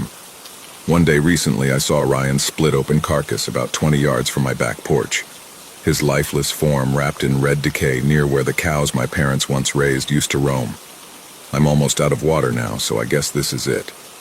I checked the gun Ryan left behind, and of course, there's only one bullet left. Seems poetic almost. I don't know why I'm writing this. I was hoping it would bring me some sort of comfort or a way to put things in perspective, but all it's done is made me relive the horrors of the last year. So I guess these are my final words. I'm not going back outside. I won't be a part of the food chain. There's one bullet left.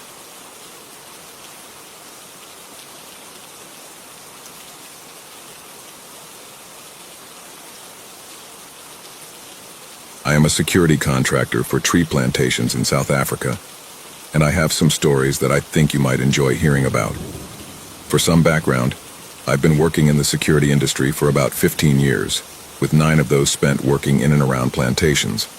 My job primarily involves securing these vast, isolated areas from the occasional would-be thief. Yes, people really do try to steal trees, and from illegal miners who try to set up their operations on our land. It's not your typical security work, and the work itself is dangerous. Anyways, with that out the way, I will get into a few of my stories. Story number 1. It was just past 1 a.m. when we received an alert from our control room. One of our units had spotted an individual entering the plantation. Now, we're no strangers to these calls. Guys often try to break in, heavily armed with AK-47s and R4 rifles. It's dangerous work, but we're used to it. So, as the area manager, I headed out to back up my officers. When I arrived, I was met by the 2 guards stationed at this particular plantation. They were understandably shaken. They told me they had seen a single individual walking amongst the trees, heading up a path that led up the mountain. It was a remote area, dense with trees, and the chances of an armed encounter were high. I sent the 2 guards around to the opposite side of the mountain in case the person decided to run. I made my way up the mountain alone, guided only by my flashlight. This was a few years ago before we had night vision or drones, so it was just me in the dark. I began scanning the tree line, trying to catch any movement. That's when I saw it. At first I thought my eyes were just fucking with me, but no, it was a person, or at least it looked like one. This thing was unnaturally thin, but its face really shook me up. It had 2 small dots where its eyes should have been, but no mouth, no nose, just an empty, featureless face. I shouted at it, "Don't you fucking move, motherfucker." But it didn't listen. It just turned and started walking away like it hadn't heard a word I said. I radioed to the guards on the other side of the mountain, letting them know what I'd seen. They should have been able to get there quickly. It would have taken anyone only about 8 or 9 minutes to reach the area. But when they called back, they said they hadn't found anything. No trace, no sign of anyone or anything. We brought in a K9 to search for any scent trail, hoping for something, anything that could explain what I'd seen. But the trail ended. Suddenly, and without explanation. I'll be honest, I couldn't shake the feeling that something was terribly wrong. The guards didn't believe me. They thought I'd been seeing things. The K9 handler, though he found the whole thing strange, refused to believe my story too. But I know what I saw, and to this day, I can't shake the memory of that thing. Story number 2. This incident took place at another plantation we protect. It's not as active as the others and more like a guest house now. I was in the area at a residential property doing a routine site check with a trainee I had been paired with when our control room alerted us to a positive break-in. This only happens when the cameras detect someone on site, and given the crimes that take place in rural areas, we don't take these calls lightly. My trainee and I immediately headed out. The guards on site were clueless to the alert, which pissed me off. This plantation is located in a mountainous area, and the fog that night was thick. We checked with the control room which camera pole was set off. Each camera pole has a designated number, making it easy to locate and coordinate where a potential intruder was. These poles are only placed along the perimeter of a property. I told the guards to stay put and keep an eye on things while my trainee and I moved toward the far side of the property. The sense of unease was building, and I couldn't shake the feeling that something was wrong. The fog made it harder to see, but we kept moving towards the direction the camera pole was located at. As we got closer, we began hearing something strange. At first it sounded like the wind, but then I realized it was screaming, manic, desperate. And the worst part, it didn't sound like it was coming from a single direction. It was all around us. Above, below, to the left, to the right. The screaming echoed through the dense fog. It repeated over and over again, getting louder and more frantic. At that moment, I felt the hairs on the back of my neck stand up. Something was wrong. It didn't take a genius to realize this wasn't a normal situation. I assumed we were walking into an ambush. I raised my rifle and we froze, listening for any movement. But the screaming kept going, like a loop, frantic and unrelenting. I immediately radioed back to our control room. Check the heat signatures at pole 035G. Are we still reading anything on site? I gave our exact location, hoping for confirmation that this wasn't just a mistake. The response came back cold. 478 Central, negative, no signatures. No heat signatures. Nothing. That sent a chill down my spine. The screaming continued, but we couldn't see anything, nor could the control room. I told my trainee, trying to keep my voice steady, "Get the fuck out of here." We didn't waste any time. We bolted back to the vehicle and indeed did. Get the fuck out of there. I couldn't get that scream out of my head. A week later, the trainee who had been with me that night handed in his resignation. He didn't say much, just left. We never spoke about the incident again. To this day, I can't explain what happened out there. The way the screaming seemed to come from nowhere, the fact that we didn't see anyone.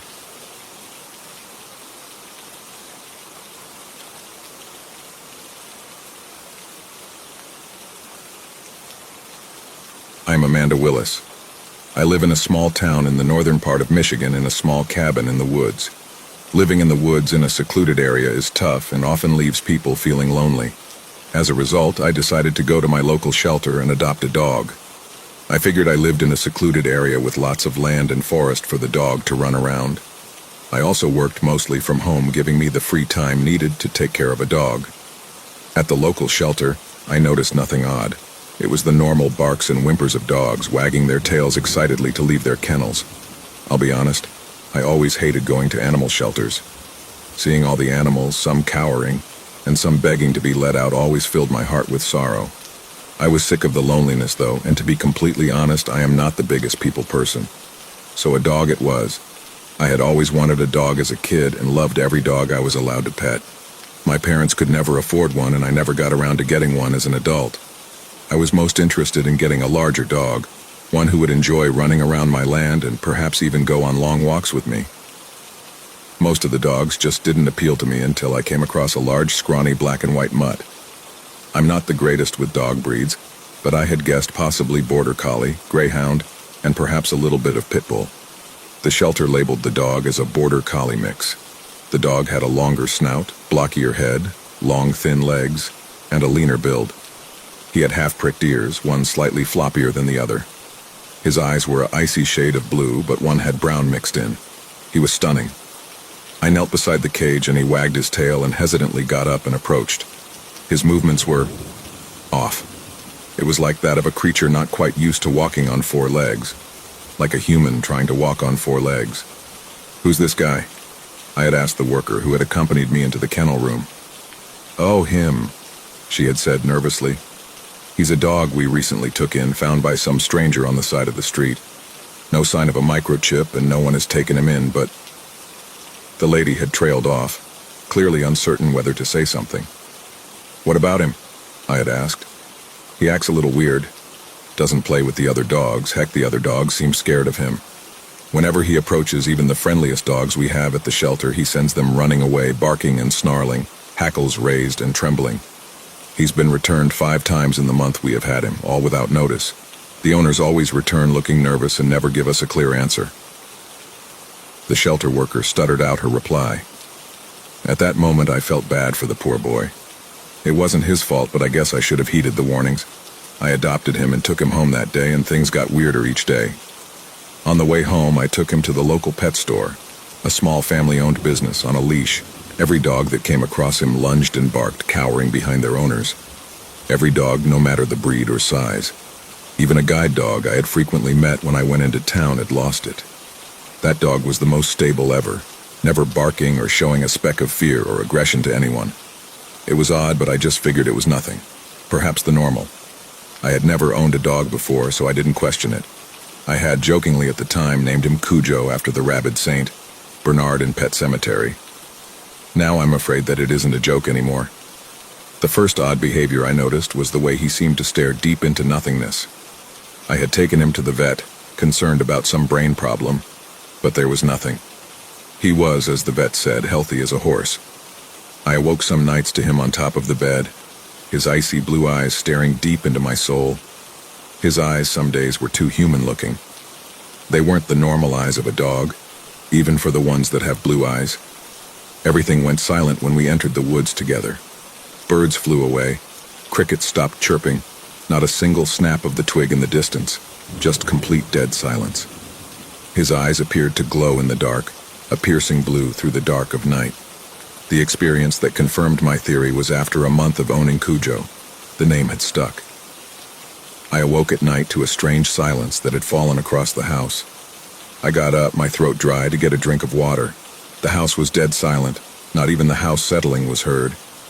My heart hammered in my chest as I headed for the kitchen. A crunch, snap, crack was heard from the direction of the kitchen. "Cujo," I called out hesitantly, and the noises stopped. I entered the kitchen to see Cujo standing on his back legs, his arms positioned weirdly, and the worst part about it, his head was turned around so he was staring at him. His back facing me, but his head was swiveled around. His mouth was partially open, drool dripping from his mouth. I let out a scream and sprinted to my room. The next morning when I crept out, Cujo came to me with a wagging tail, holding something in his mouth. He dropped it at my feet, and I nearly gagged as the body of a dismembered squirrel landed at my feet, its intestines leaking from his body. I found many more of those that day, of many different animals. Even a deer he had somehow brought into the house. The smell of blood and decay was evident even after I scrubbed the house from head to toe. At that point, I didn't know what to do. I was terrified of him, but I didn't want to return him. What would I even tell them? Plus, he wasn't a bad companion outside of those incidents. The worst experience of all was when I awoke, facing the ceiling. I didn't open my eyes right away, but I felt something dripping onto my face. I groaned and wiped the liquid away.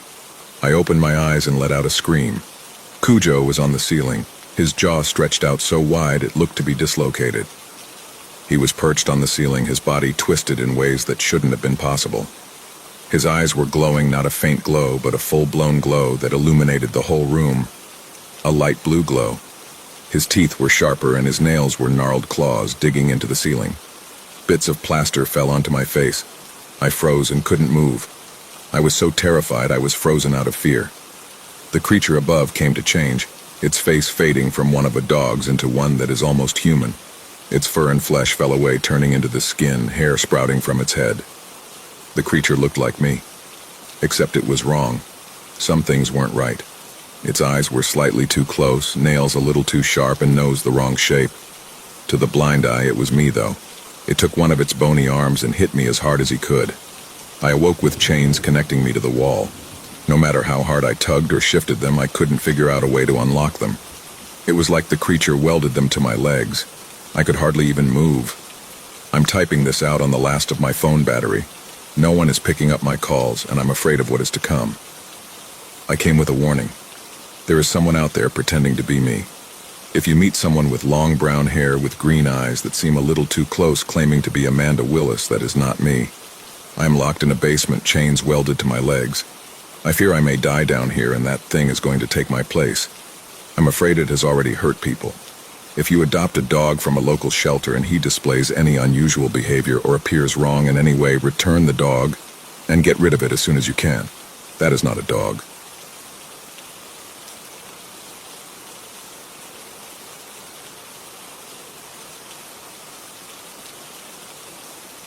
The following was found in a text file on the desktop of a public library computer. I don't even know how to start. What I'm about to describe is the most horrifying thing I've ever seen. And I've seen most of the videos people describe as being the worst, most traumatizing things on the internet.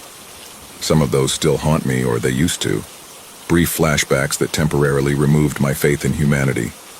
But this is a whole different kind of trauma. I can't sleep anymore. I don't dream now, it's just nightmare after nightmare. The paranoia alone has destroyed my life. I'm terrified of the consequences of my knowledge. There is only one saving grace, but I don't know if that's the last of my optimism deceiving me. I think my mind has simply had enough now, and I'm almost now ready to accept my final defeat. But before I go, I need to tell someone what I saw. I got into using the Tor browser to explore the deep web. If you don't know, Tor is what lets you visit onion URLs, long strings of characters that are impossible to guess or even remember. When you start your deep web journey, you'll probably be using one of the index portals, but I became obsessed with exploring every kind of thing it has to offer. Eventually, I found my way onto the oldest form of dark links. You'd never know what you'd get. Guns and drugs would be obvious guesses, but dark web storefronts can't thrive if nobody knows about them. The real secretive stuff is precursor chemicals for batch making of other chemicals, the kind of the thing that only a few buyers would be interested in. Weird drugs I'd never heard of, poisons, corrosives, all that heavy shit. Some of them even had shopping lists, so you could, quite literally, pick your poison and have all the ingredients added to your cart at once. There was murder-for-hire stuff, of course, but I never ventured too far into that. Mostly it was just an info sheet. Send an email via Proton Mail to so-and-so address and await further instructions. There was plenty of hacking stuff too, but I know well enough to steer clear of that. I was a coder myself, and I know more than enough to understand how severely just visiting the wrong site can fuck you. But that's enough preamble. I'm probably just putting it off because I don't know how to say it. So here goes. I found a link on one of those forums, and this was deep stuff. A link from a link from a link. The only description offered was a strange word, which apparently means battleships. It was anonymously posted, and the forum was Russian, which is to be expected if you go deep enough. All the page showed was one BTC, a Bitcoin wallet address, and a password input box. This was only last year, so that's about $90,000. A fair bit more than what I can afford, but like I said, I was a coder, and I had to know what could possibly cost that much. I looked at the source code for the site and found the script that verifies the password. For the record, most form handling on the internet takes place on the server with back-end code, but for whatever reason, the important bit here was done using JavaScript, which runs in the browser and can be viewed by anyone. I found the bit of code that handled the password confirmation, which checked for a certain response from a server. My best guess is that it was using a pre-built service for verifying a transaction and sending back confirmation. But the result was always the same, one of two onion URLs. One was called red in the code, the other called blue. I chose red and visited the URL. Most of the page showed a camera feed. I wasn't sure what I was seeing at first. It looked like a top-down view of a large cellar or a dingy warehouse or something. In the middle was what looked like a large wooden surface made up of lots of wooden planks. That's what clued me into the scale of this thing. It was massive. It had a grid drawn onto it with white paint and letters down the side, ABC, etc., and numbers across the top, 1, 2, 3, etc., and across the surface were what looked like rusted metal circles. Some of them had what I think were blue plastic discs, maybe frisbees or buckets or something. Each grid space had either a metal circle or a plastic disc in its center. Some of the blue discs were in a line with others dotted around the grid. The rest of the page had what I understand now to be a chat feed. There were a bunch of grid values, alternating in red and blue, B6, E8, back and forth. Very occasionally there was white text saying sunk, following one of those values. So it was red versus blue, I gathered, in what looked like a very large live game of battleships. I still wasn't sure why the cost of entry was so high, though. I watched the chat until someone sent new coordinates. It was a middle value, E5 or something. Then I understood the scale of the platform as a man in heavy boots and a balaclava walked up to the coordinate and stomped heavily on the metal circle several times. I thought that it must have been the top of a pipe, and the man was pushing it through the wood. Then he dropped a blue disc onto the now flatted metal thing. There were two more things on the page, an audio button, which I guess toggled the volume, and numbered buttons along the bottom. 1 to 7, I think. I clicked button number 2, and my curiosity was instantly replaced with terror. The video feed changed to show below the platform. Some kind of metal caging. The metal things were huge spikes, driving into wire and rust wrapped around flesh. There were bodies fastened to the bottom of the platform, but I couldn't recognize anything as a person. Just masses of broken body parts, bones, skin, blood, organs, hanging down, dripping on the floor, mashed up into the wire.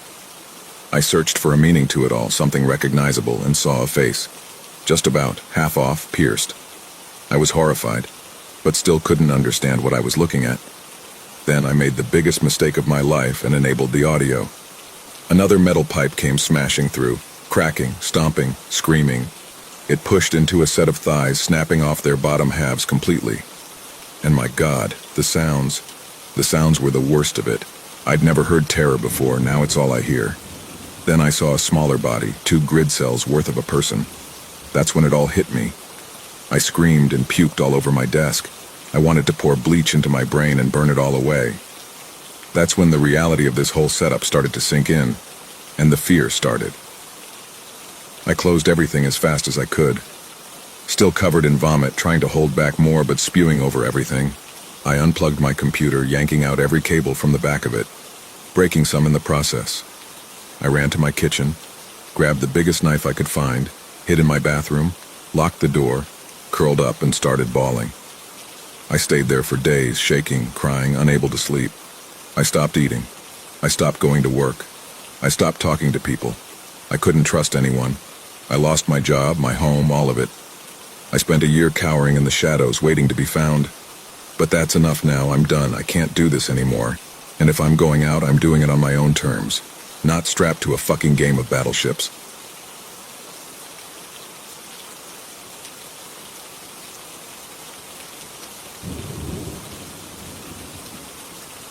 When my friend warned me about the forest, I laughed it off.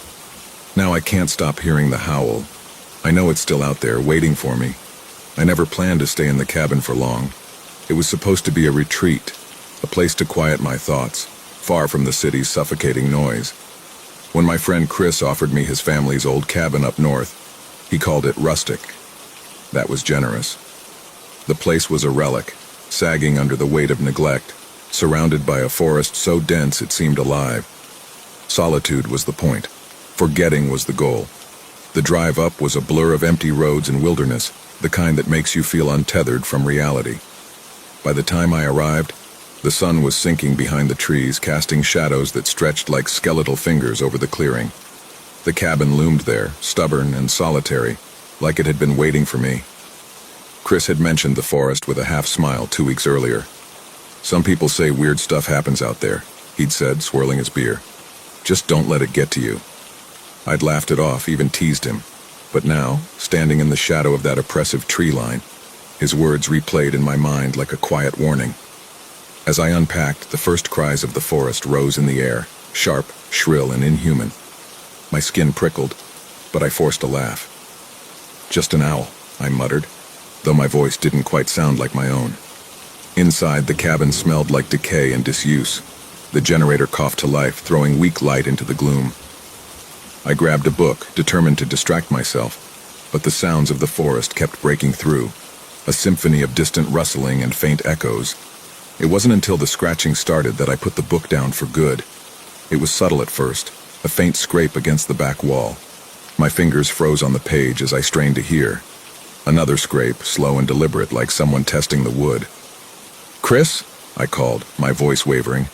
I knew it wasn't him. Chris wouldn't drive hours into the wilderness to prank me. But the alternative, that something else was out there, was a thought I wasn't ready to entertain.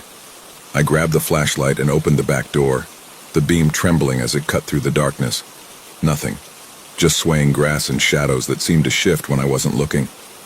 I forced the door shut, locking it with a shaky hand. "It's just an animal," I whispered, trying to steady my breathing. But deep down I felt it, that itch in the back of my mind, the primal knowledge that I wasn't alone. The sound didn't stop. Through the night it continued. Soft crunches of leaves, faint creaks of the cabin, and once, a sound so close and deliberate it could only have been breathing. I told myself to sleep, but each time I closed my eyes, my body jolted awake, my nerves screaming at me to stay alert. When morning finally came, I stepped outside to investigate. The sight froze me in place. Tracks, clawed and impossibly large, circled the cabin in uneven loops. They weren't like anything I'd seen before, and their size suggested something wrong. The day passed in a haze, my mind trapped in an endless loop of questions. What had made those tracks? Why was it circling the cabin? I busied myself with menial tasks, splitting wood, scrubbing the kitchen counter, but my gaze kept drifting to the tree line. The forest seemed to press closer, its shadows darker and more tangled. I locked every door and window as night fell. The noises started earlier this time, scratching, followed by the low rumble of something alive. Not just alive, but aware. The sound wasn't random, it moved, circled, tested. I clutched the flashlight, my knuckles white against the cold metal. Then came the howl, a deep, mournful wail that carried through the trees. It wasn't a wolf. It wasn't anything I could name. The sound crawled under my skin, stirring something primal and ancient. I wanted to believe I was imagining it, but the fear was too real. My mind spiraled. What if it gets in? What if I can't stop it?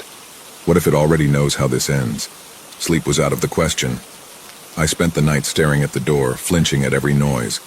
By the third day, I was unraveling. Every shadow felt like a threat, every gust of wind a whisper of something hunting me. The solitude that once felt freeing now felt like a trap. As dusk fell, I set up crude traps around the cabin, pots, pans, anything to give me warning. It was ridiculous, childish even, but it was all I could do. I was adjusting one of the traps when I saw it. A shape moved in the trees just beyond the reach of my flashlight. My breath hitched. The beam wavered, catching the glint of something watching me. Eyes. Amber and glowing, brimming with a terrible intelligence. The light flickered, and the figure melted into the darkness. My heart raced as I stumbled backward, the weight of its gaze lingering long after it was gone. That night, the cabin was a prison. I sat by the fire, shotgun across my lap, jumping at every creak and groan. The howling returned, closer now. Then the scraping began again, this time against the front door. I rose shakily, the shotgun trembling in my hands. "Leave!" I shouted, my voice cracking. The scraping stopped. For a moment I thought it was over. Then came the growl, a deep, guttural sound that shook the air. My chest tightened as I aimed at the door. The silence that followed was unbearable, every second stretching into eternity. Then the window shattered. Glass exploded inward as something massive lunged through, a grotesque hybrid of man and beast, its fur bristling, its eyes burning with malevolent glee. I didn't think. I didn't plan. As the creature lunged, instincts buried in ancient parts of my brain took over. My first shot barely slowed it, but the deafening roar of the shotgun gave me a few precious seconds to move. I bolted through the back door, slamming it behind me as I stumbled into the forest. The night swallowed me whole. The trees pressed in, their branches clawing at my skin as I ran blindly through the undergrowth. My breaths came in shallow gasps, the cold air biting at my lungs. Somewhere behind me the creature howled, a sound that reverberated through the darkness, rattling my bones. It was playing with me. I could feel it. The forest was a maze, every shadow a potential threat, every sound a harbinger of death. I tripped and fell, the earth rising to meet me in a brutal embrace. Pain shot through my knees and hands, but I scrambled to my feet, terrified of what might catch me if I stayed down. I felt its presence more than saw it, a shadow that moved too fast, too deliberately. My flashlight flickered, its beam catching a brief flash of fur in those terrible eyes. I wanted to scream, but my voice was locked behind a wall of sheer panic. It could have caught me, I knew that. It was faster, stronger, more capable in every way. But it didn't. It wanted me to keep running.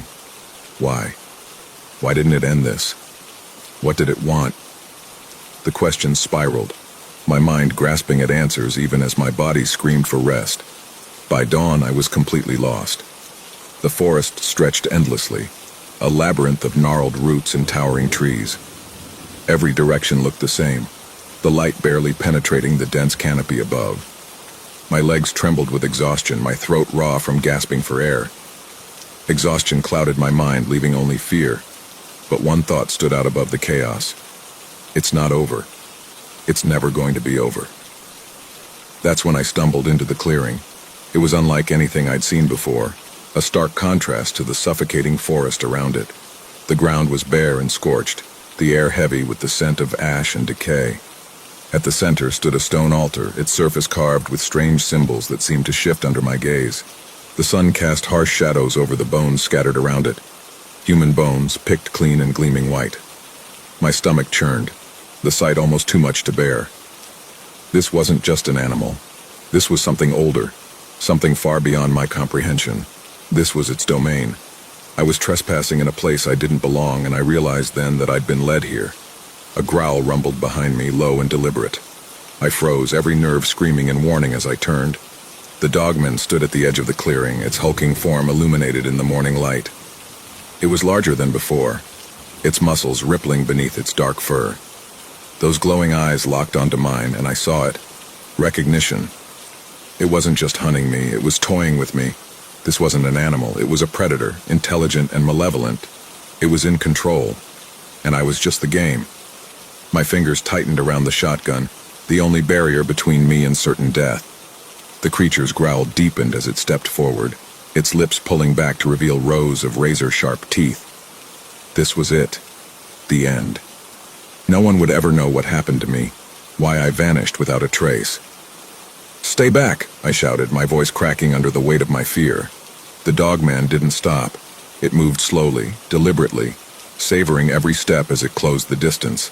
I fired, the blast echoing through the clearing. The creature flinched but didn't fall. Blood matted its fur, but its movements were unbothered, as though pain meant nothing to it. Desperation surged through me. My body acted on autopilot, grabbing a jagged bone from the ground and swinging it wildly as the shotgun fell from my grasp. The bone caught it across the muzzle, and it let out a guttural snarl, more annoyance than pain, but it was enough. I ran. The forest blurred around me, my legs screaming in protest as I forced them to move. Every second felt stolen, every step closer to freedom, or death. I could hear it behind me, crashing through the undergrowth, its growls reverberating through the trees.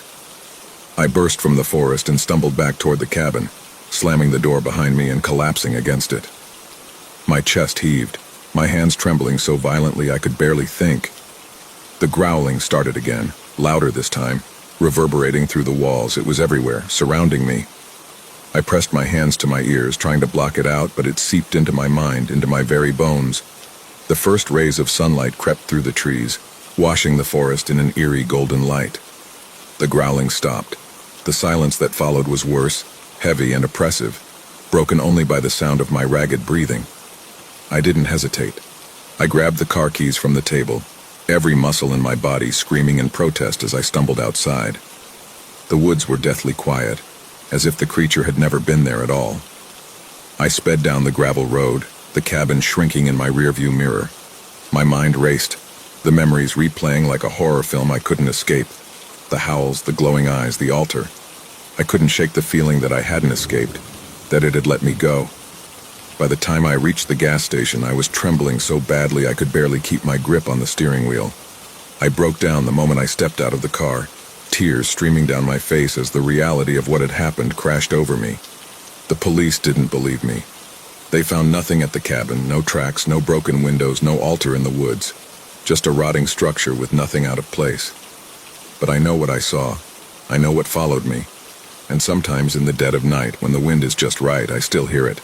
A howl, long and mournful, calling out from the distance. And I know it's not finished with me.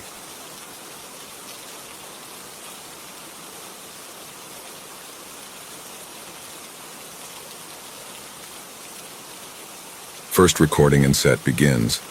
I'm glad I asked for extra tapes. The mailman gave me 3 extra recorders with the tape box. I'm missing 3 out of 4 now, including the original, and it's irking me just a tad. The first one we used for that decoy maneuver, and it saved our lives, so it's no big problem. The other 2, though, I've got to go looking. If they'd been taken by someone regular, I honestly would just sigh and move myself on. I can get more pretty easily. Most likely just need to ask. So it's no skin off my back, and it probably won't break any laws that'll get skin off someone else's, since it don't matter to me much. Thing is, though, a certain previous passenger took it. I'm a bit worried they'll go on and get into mischief, get themselves hurt. There isn't much important information in these yet, just my personal feelings, a few bad days. But I don't know where the line will be with prying if someone curious decides to give it a listen, or hell uses it as a trap for someone else. And there's a lot of curious, not quite fully adjusted sorts around here. I went with my new trainee to that strangely named town once I healed up. I was real curious and I felt I needed a break. The lodge, it didn't stop following us. Not entirely. I asked around about it, got my memory jogged a bit. I know I've seen it before. Turns out it's been a problem for a good while. I think it waits till you forget it. Or if you won't forget it, it tries to stress you out, break you down until you either make yourself too much a fighter to trouble with or you keel over. I don't think I'm that much a fighter, but security is, and my eyes are real wary on the road now. Long as I don't fall for none of its tricks anymore, it can't do much. And I like to think, when I try to real hard to keep my head on straight, I'm a smart enough fellow, so this town... Turns out that, yeah, the pictures are in fact the name. Dog, cat, man. Dagger is a bit of a mouthful, though, so I'm personally just calling it the menagerie. I walk in with my trainee, and I find it looks a heck of a lot like an old theater mixed with a carnival.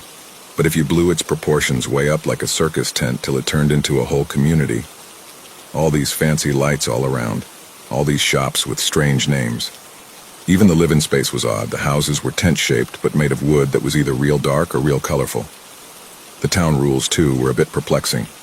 They read like, no intentional violence, no intentional stealing, no toxic food or drinks, no flashlights, and no traffic blockades, and no excessive capital letters. They had a punishment list that was fairly straightforward, too. It said breaking rules may result in fines, banishment, loss of tickets, social shunning for a determined period, or refusal of sale. At first, I'm kind of on edge. The place seems too straightforwardly strange. On the road, after a while, you expect people to either be real awkward and confusing, real polite and warm, or real sneaky and predator-like. Always some nuance or some hidden line to tiptoe across. But my trainee goes right on through, beckons me with her hand, and I follow. I trust her, and I think to myself that sometimes you need to let your guard down for a bit, else you go mad. First thing I notice is the great abundance of cats roaming around. All sorts of color schemes. Had everything from midnight black to fuzzy orange to polka dot. The second I notice is the puppet carts. I see the shadow puppets my trainee mentioned the other day, and find they're quite literal. There's a shadow for everything old and new I could recognize or probably place if I thought real hard about it. The shadows of businessmen, doctors, officers of the law, animal shadows, more monster-type ones, exaggerated to show lots of teeth and with plenty of dramatic posturing. There was even a mailman, a milkman, a bus driver just like me. If I looked at the shadows, they looked real detailed. Kind of like if you took your own shadow, gave it a lot of texture, outlined it with a lighter or deeper shade of black, then stuck it back on the wall. Every single one was either way smaller, like you'd expect, than the real thing, or life-size depending on the size of their cart. I kind of got nervous moving around them. Thing is, around these parts, even if you find a place where some rules matter more than others, something that seems straightforward probably isn't. Might not even be intentional. Not everyone has all the little ins and outs of something they make up click right away. I was worried if I passed by one of these folk, I might rip them in two with my own shadow, distort them and cause them hurt. Eventually, my trainee tugged on me while I was walking about like a lumbering ogre with tiny feet, all cross-stepping and hunched and shying away from the world. "Look," she said, pointed. So I looked, and saw I needed to pay more attention to my surroundings than my fears, since a light reflected just right and I saw there was a thin sheet of some kind of colorful glass on every cart, so pale it blended in with all the lights around. I peered at one and saw they all had little notes. Flashlight, hazard sign, shield equals, prohibition sign, thumbs up. Huh. Well, ain't that swell as beans? Beans aren't supposed to swell. I looked at my trainee's feet. She didn't have toe beans. It took me longer than it should have for my goof to click. She kind of stared at me like she was wondering if I needed to go back to a medical sort of place, then grinned real big, then laughed. "I'm old. Let me be slow sometimes." I smiled, though I felt my face go red a bit. We went to a diner after wandering around a bit. I realized that I should probably make a habit of visiting these places from time to time, that I need to unwind so I don't spin out like a bad fishing rod when it's most likely to cause me to crash and burn. Wandering proper, actually stopping at the stops and smelling the flowers, would keep my head on right, remind me why I want people to get back to these places all safe in the first place, see them with their own eyes. I took a few notes on what I saw, in case I had passengers like these ones later. Wondered if I could finally find a place to get the side ramp fixed in case someone needed to wheel up onto my bus. The diner was real colorful, and it felt homey. When I walked in, it was all bright red booths, checkers in black and white on the floor, old music, that kind of crackled in a pleasant sort of way. I think I almost remembered a few things right then, just walking in. I get scared of remembering sometimes. Worry it'll burn out my necessary senses, make me question or think ill of folk. I know well there's gaps, honest. I may seem all befuddled, like I don't know there's secrets all around, but you're not supposed to pry. And truth be told, I think sometimes that applies to yourself too. That if you look too long in the mirror, you'll start missing things, not see what's in front of, like I'm doing right now. Okay, I'll back up a bit. So we sit down. I hear the seat squeak under me, feel myself creak with the bend of the leather. Something smarts, and I wince, and my trainee looks at me like she's expecting me to snap in two. I'm good. I smile at her, tip my hat, and she smiles back at me a little nervous-like. I struggle for a moment when a waitress comes up to me. She's fully normal, so to speak, far as I can tell.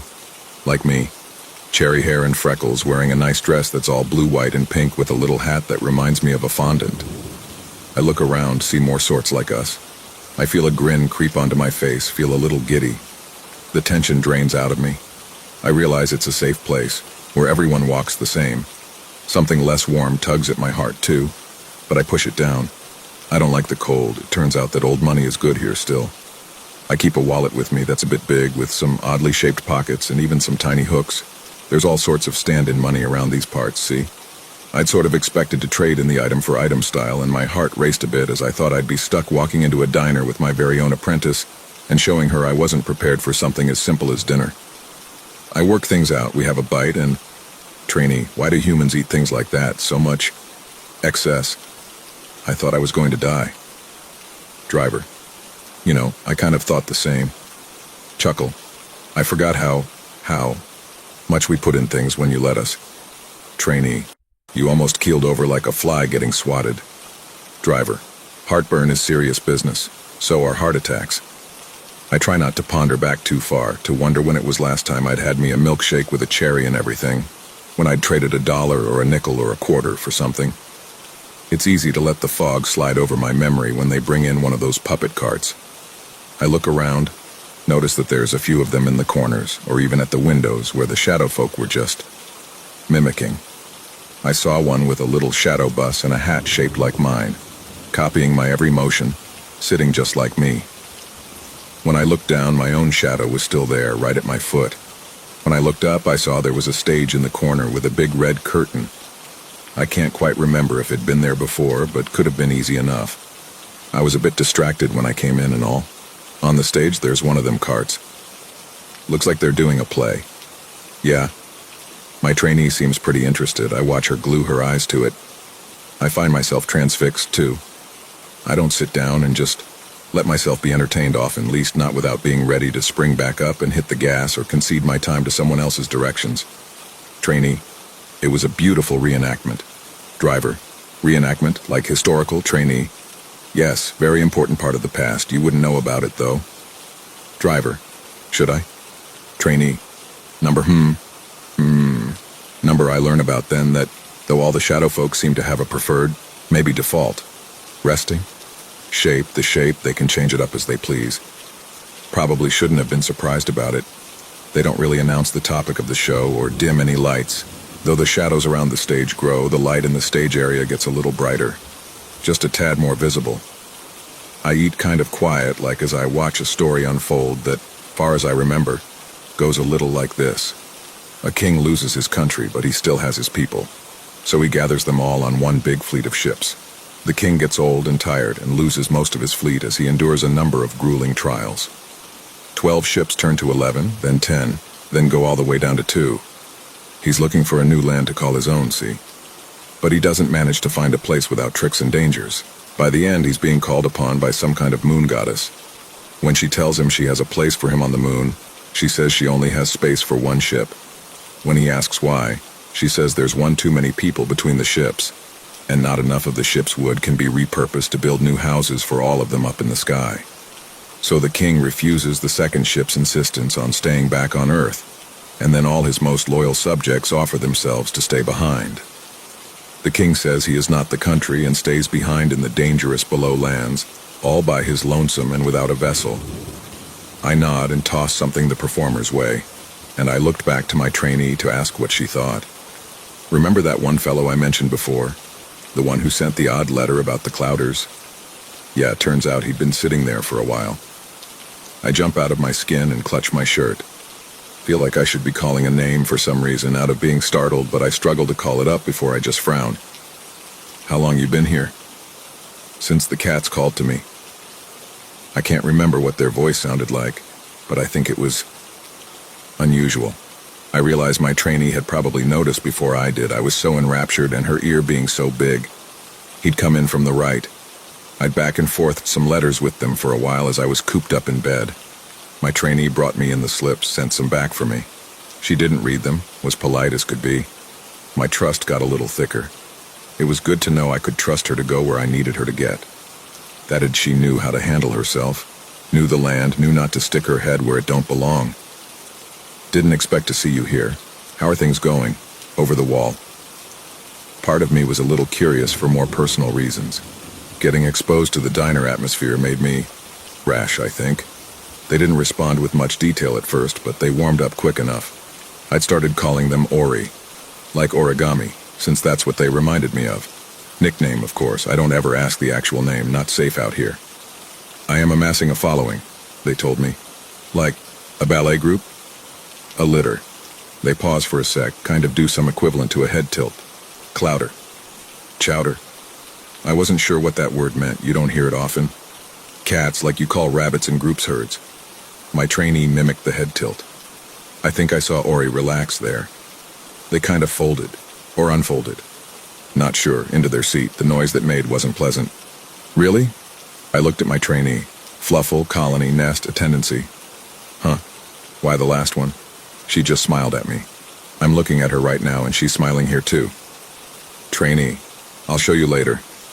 We talked for a while, the three of us. I settled in, let myself become one with the booth leather, left a big old imprint when I got up later. I think I almost dozed off at one point. It was a nice little moment. I was allowed to lower my guard without consequence.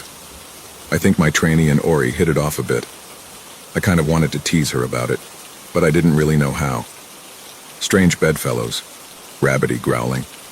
I didn't know rabbits could do that. She's making a face at me, all quiet now. Driver, you okay? She's just looking out the window. So I finished eating a while ago by this point. I'm wanting to get back on the bus. Make sure everything's in order still. I get antsy when I'm away from it too long. It'd be a hard thing to steal.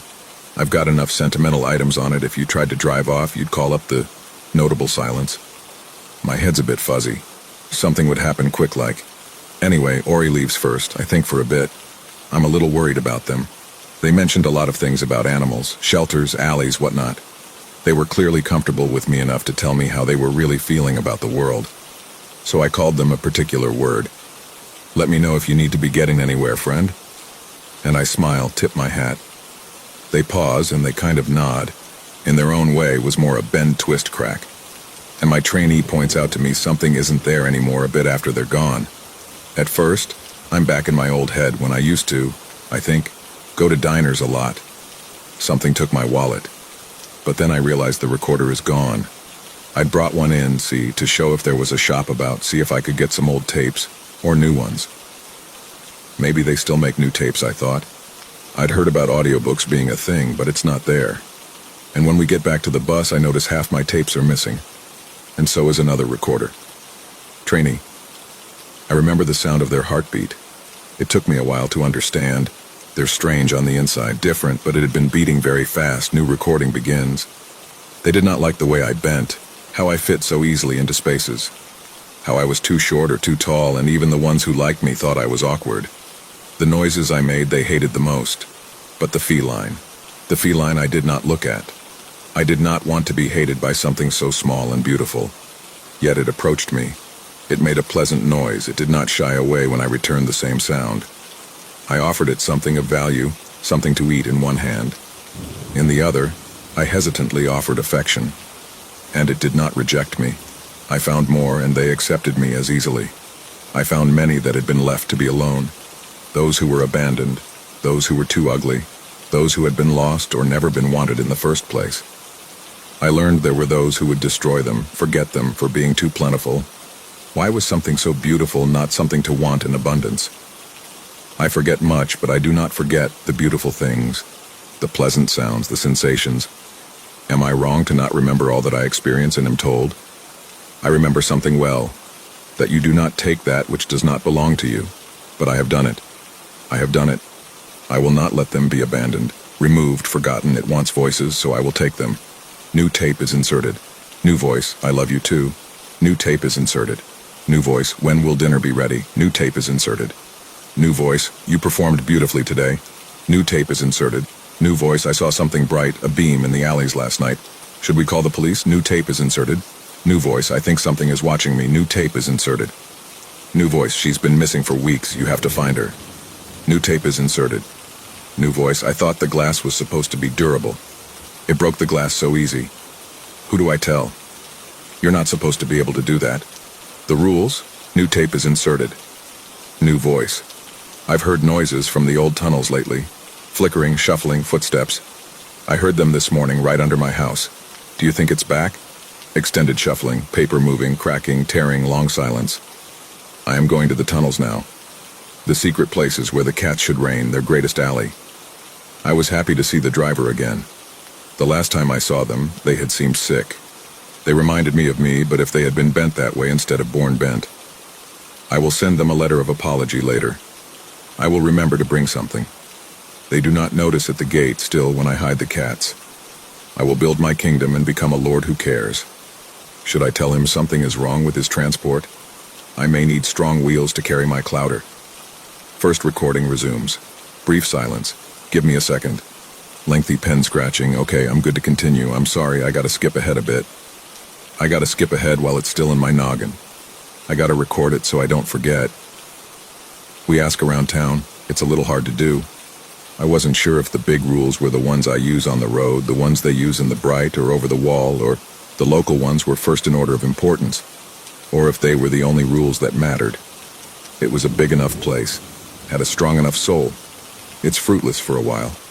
We get some rumors, a few directions, but the word of mouth and the trail ends in a crevice just big enough for our friend to fit through, and we don't know where it goes. A cat comes up, starts scratching at the wall, and I remember something. Ori drew pictures with the slips sometimes. Once it had drawn a black cat with a little white spot on its ear. Said they were taking them to a real shelter. I watched it sniff around. My trainee tilted her good ear its way. Its heart is beating fast. The cat makes a noise at us, scratches at the wall, then circles before bounding off. I get a hunch. I nod at my apprentice and we both follow it. It takes us through the zigzagging streets and away from the colorful lights, the music, the familiar and strange shades of warmth. It takes us to some kind of tunnel entrance. It looked familiar somehow, and it clicked that it might have been an old maintenance tunnel of some kind. I stood there for a moment, realized I could sort of feel a road somewhere down there. Thing is, the roads aren't always where it makes sense on paper. Sometimes they just go through places. Sometimes the world fades away and you pass through everything like it isn't there. I frowned, felt my shoulders tense up. I looked about me and I couldn't really square the opening with everything else. It was at the far end of town, but if I pretended it made sense with the layout, it connected to nothing and was just there. It was all boarded up too. Was a sign with pictures on it. Caution sign, sad face, dog, dagger, tombstone, flashlight. I didn't know what the hell it meant. But the black cat slid through a crack in the boarding like it were nothing, and I realized I could picture a real flexible fellow fitting in easy. I didn't need much convincing. I asked my trainee to stay behind, since she was kind of holding herself oddly, breathing a little strange. Quiet. She wouldn't leave it be, though, and pointed out I was more like to not come back than she was. I went in anyways, tried to stay in front of her. Had to pry out the nails from the boards till I could bend on through. I got a little mailbag type pack with me I carry around sometimes. Got it from the office. I use it to carry mail when I'm helping the mailman, and when I'm not, in goes some tools. You never know what sort of things you'll deal with on the road, see? Or when you'll need to pull or pick or twist or pry something. I hold tight to my hammer till it hurts. I don't plan on hitting anyone with it, not even if they come running at me. Bad way to get caught on the fine print, that. All something needed to do was give me a good scare, make me swing, and all of a sudden they had the right to every hair on my head. The tunnel twists oddly. It seems like a standard maintenance tunnel, all sorts of pipes, some side doors. I don't look in those, don't want to get tricked into prying. The tunnels are just a bit too wide, a bit too high. The ceiling kind of bends here and there, and I don't know why. I hear footsteps from above, but I'm sure there's not a single soul walking on top. Nothing for us to be under, far as I could tell from the outside. The place just connected to a random building in a quiet, barely inhabited part of town. Didn't even have a second floor, like it was half finished. I noticed there's a light switch on the wall. Then I notice there's a bulb above my head, and I follow it to find there's dozens of switches and bulbs. It's not dark in here, a little too bright since they're all on. When you haven't been in a place like this, sometimes it gets harder for the out of touch to click. Things that shouldn't be subtle become so, while obvious things remain obvious once your instincts are trained just right. It's how the world gets you, those blind spots. Eventually, the tunnels turn into a maze. I start seeing some places where the bulbs aren't on. I don't know if I should or could turn around. I get weary, strain my ears, but my trainee still has the better, so when she perks her head up and starts walking, I just follow. I hear noises from the doors sometimes. I side-eye them, but keep myself from peeking, and I notice that a lot of things are very evenly paced, despite the unusual shape of things. Every light bulb was at an exact interval. Every switch. The doors, when they were present, had a very particular pacing. I wondered if, should I be handed a map of the place, I'd find the uneven bits were, themselves, spaced a certain way. The cat starts heading a different direction from us, from my trainee. I pause, slap my hammer into my hand as I think. I start hearing voices. Watch the cat and the rabbit. Thump. My trainee pauses.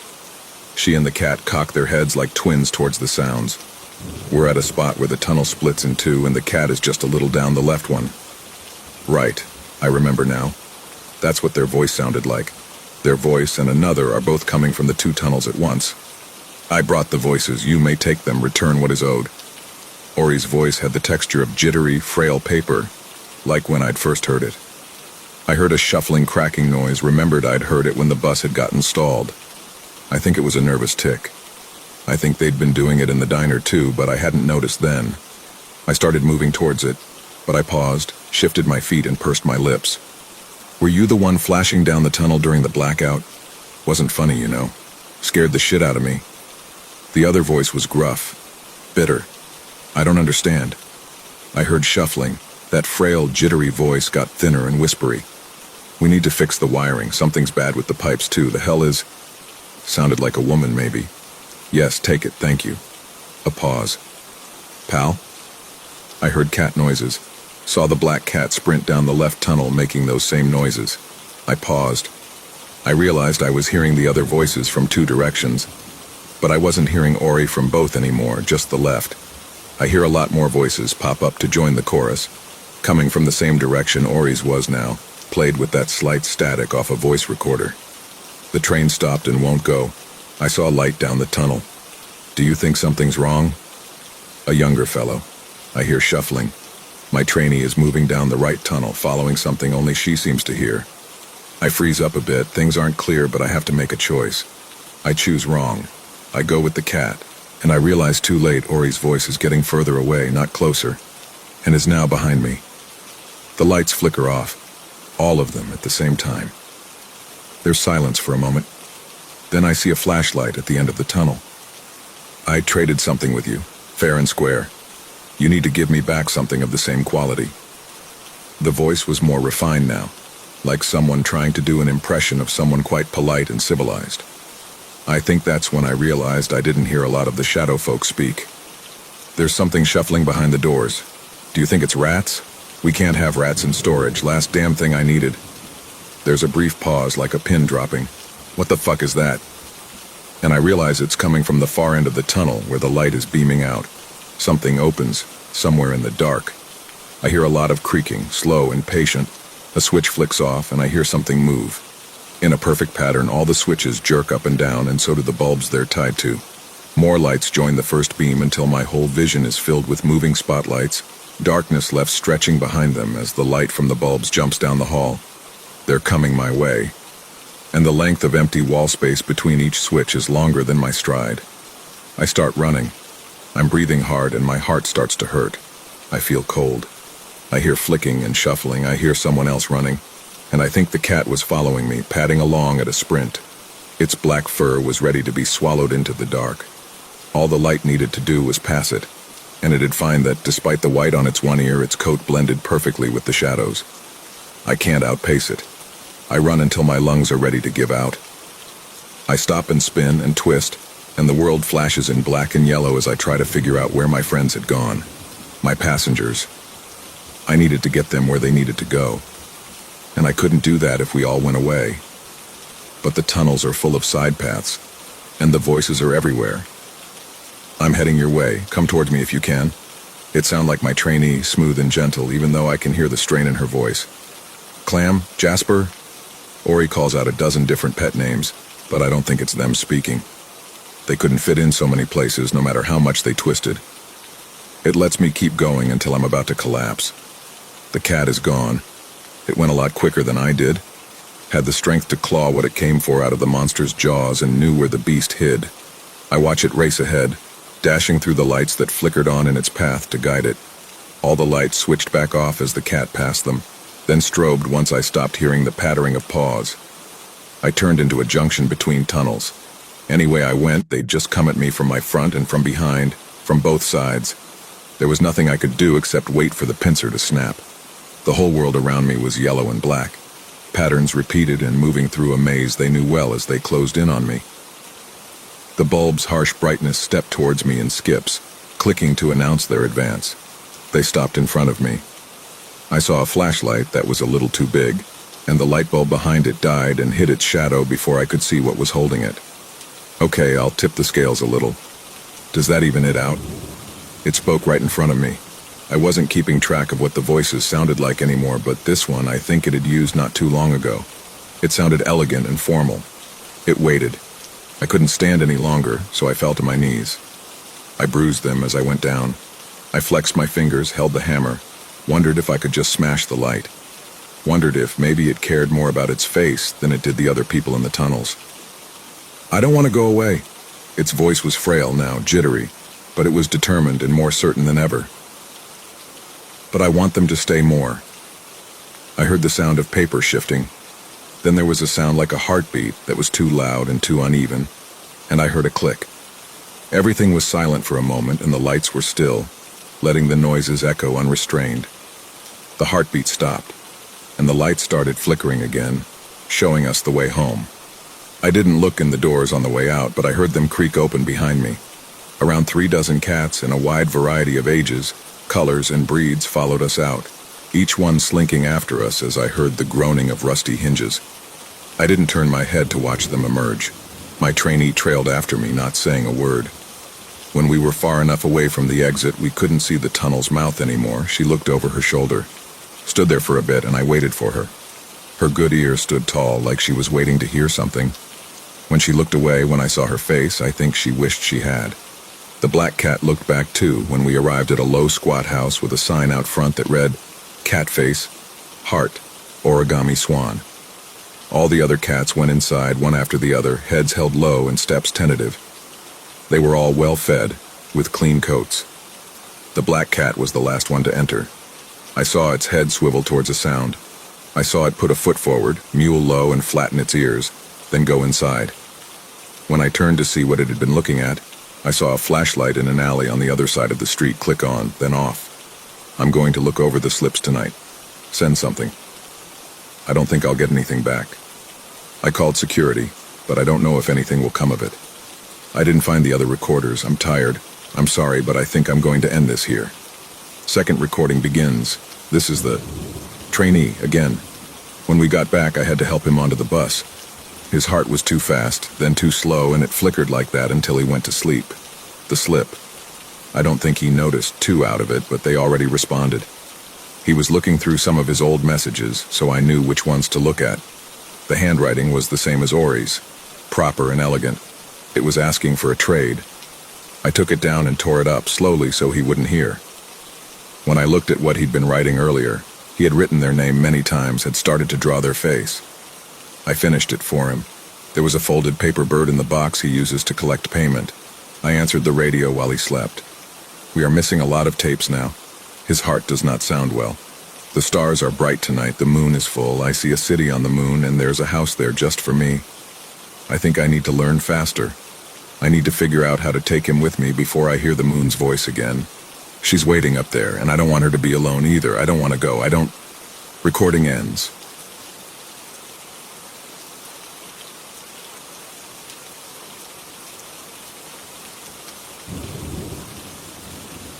I have to tell someone this.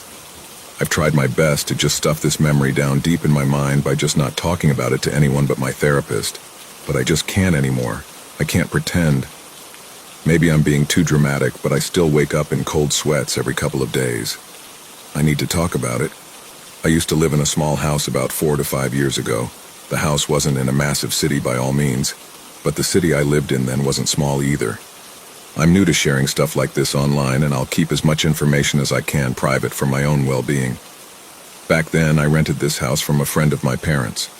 It wasn't the best. It was in a middle-of-the-road trashy neighborhood with a break-in problem every other month for all 10 months I was there. And the occasional 2 or 3 drug addicts you'll see wandering the streets in a small southern city just asking for lighters and gum. I at least got a discount, and I could bring my pet because the owner knew my parents from all the way back in high school. And at the time, as a broke college student, I wasn't going to complain. I thought it wasn't the worst decision back then. I mean, it was really close to my campus, but after this experience, I regret it wholeheartedly. I type this to make it feel less real, as this experience still bothers me to this day. I had lived there for 8 months at this point. It was a smaller-sized 2-story house with a pretty big living room and a half of a hotel room sized upstairs with a banister overlooking the living room. The living room itself was really tall because the upstairs only took up the right side of the house. I had this smart TV on the living room wall and a coffee table I used in front of it. Most of the time, that coffee table held cheap empty beer bottles and plates of spaghetti. My dog Isaiah loved sleeping under the small thing, even though he was almost too big to fit under it. Isaiah was an English Cocker Spaniel who my parents had taken in when I was 14. He loved playing around with me in that house. Off topic, I know, but I'm trying to remember details. Underneath the upstairs was the kitchen, and inside of it was the pantry. It was about the size of a small closet, but at the time I probably didn't know that. I hardly used the thing. Every grocery store product I bought either sat on the tiny kitchen island inside the old rusty fridge or the cabinet, so I had no use for it. My dog would love hiding in it, though. Those times finding him would give me a near panic attack because I always thought he had found a way out of the house. Now, between both rooms and in the middle of the house was a pillar, and to the left of the pillar facing the living room was an old worn-down wooden spiral staircase.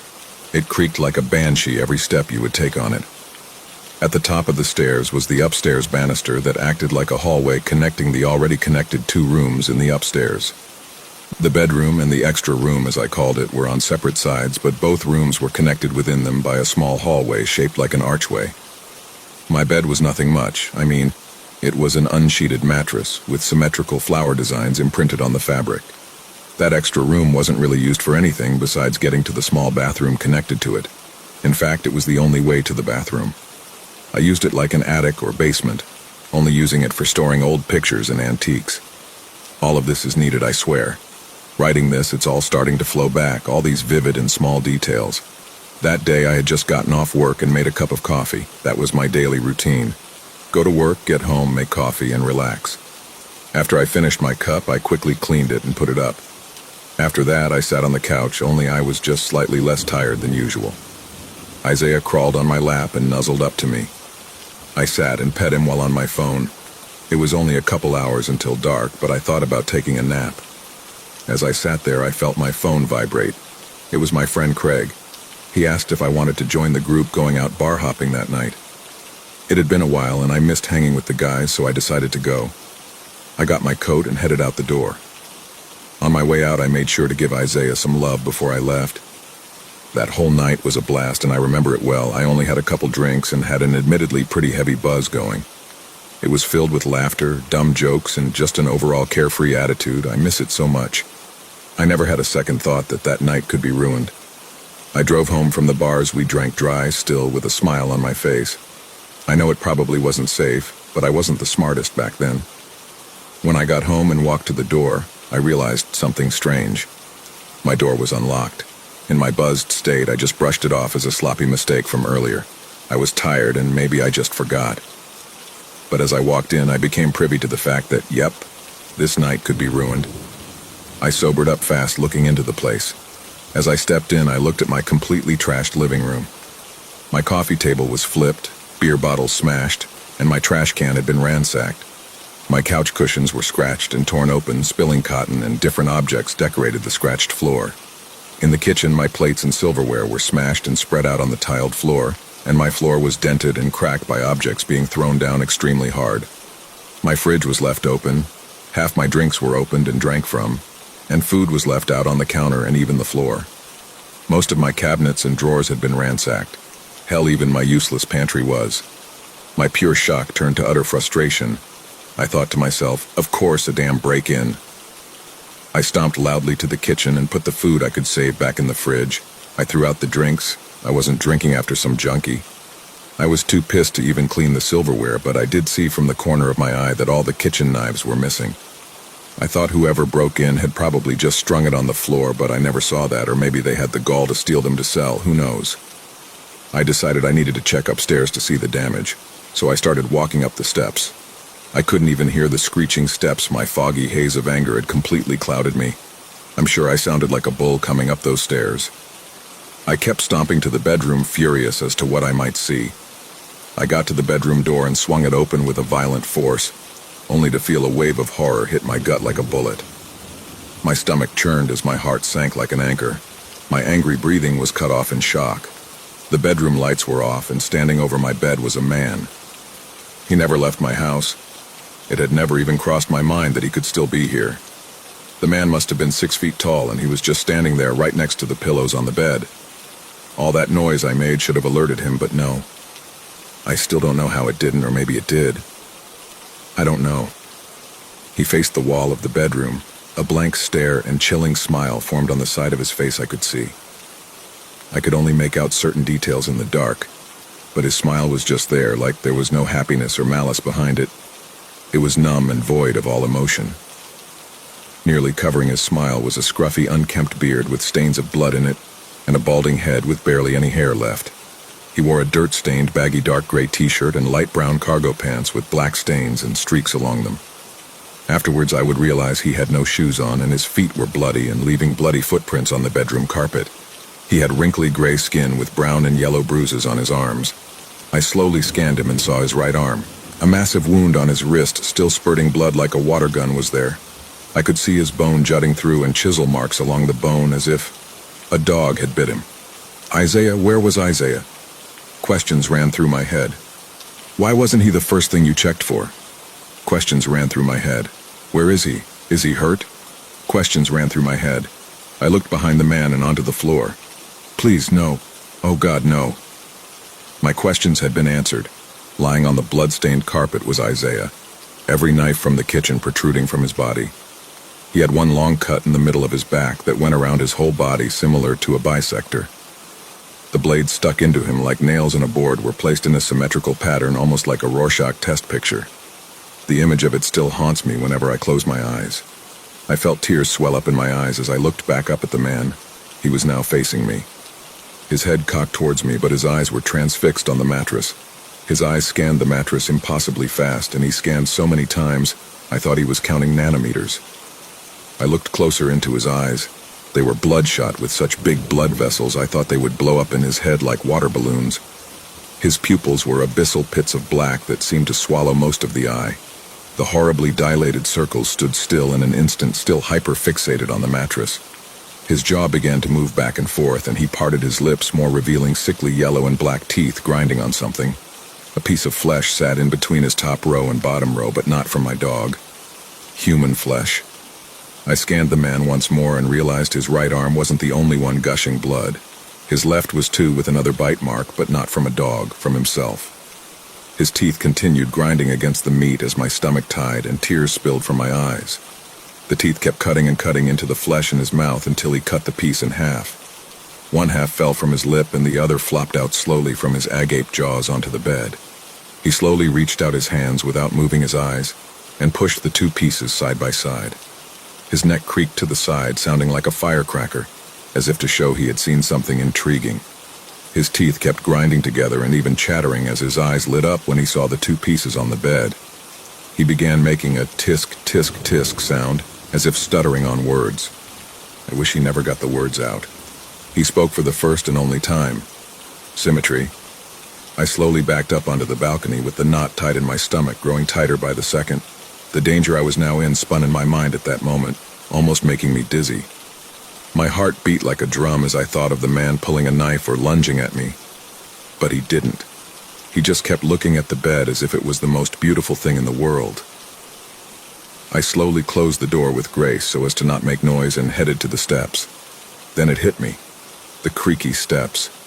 My heart pounded even harder in my chest, feeling like it was going to pop out as I thought to myself, did he see me? Didn't he cock his head at you? It didn't matter, I had to go. I took my first steps down the stairs.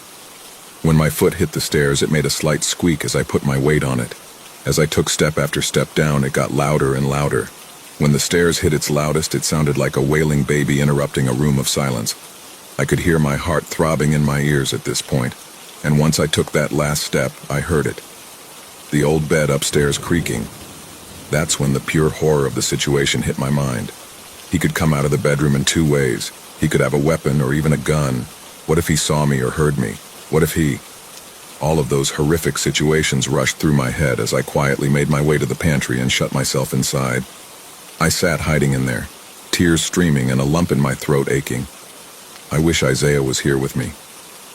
As I hid in the corner terrified, I pulled out my phone and dialed 911.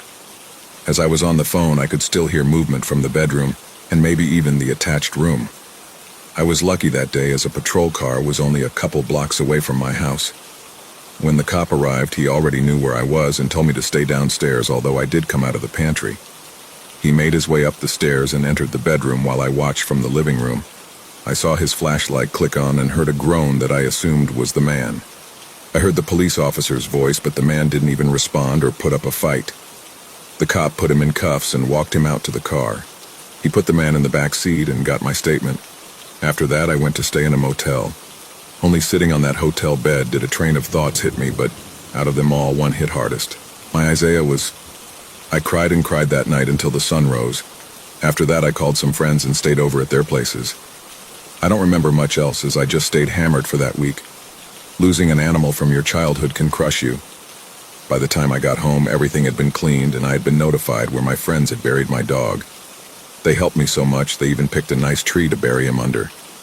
That night I couldn't sleep even with a new mattress and new locks on all the doors and windows. Rolling over and looking at the floor, I could see the red stains in the carpet. This blob of red and footprints pointing me in the eyes. Sometimes I saw this massive puddle, almost like an outline of Isaiah, and the man walking away after he was finished. I bawled myself to sleep those nights. 2 months later, my parents' friend let me off the lease. I couldn't sleep anymore at that point. His face still flickered in my mind. I still checked every room in my house, even after I moved shortly after. I still do. Afterwards, I found out from one of my dad's friends who knew the cop who responded to my call that the man was incredibly dangerous and had been wanted for killing a woman outside of her apartment in the building hallway the same way he had my dog. He had major mental issues and was on multiple substances the night he broke in. The man couldn't even remember his name according to the cop. Although therapy has helped, I still blame myself. Why wasn't he the first thing I looked for? Why? I'm to blame for Isaiah. Maybe if I was home sooner, or if... I don't know, I hurt a lot and I miss my pup. I love you, Isaiah. My nightmares consist of me being paralyzed in bed even in my new house and that horrific man standing over me grinding his teeth and looking at me. He bites into me, making symmetrical marks along my body and carves symbols into my stomach with his bare and still bleeding hands. He runs his fingers across the deep cuts on my body, checking for perfection. He gets to my face and sticks his fingers in my mouth, grasping my jaw. He pulls his mouth to my ear and I smell his breath. It smells of death. He whispers in my ear softly with glee in his voice. Symmetry.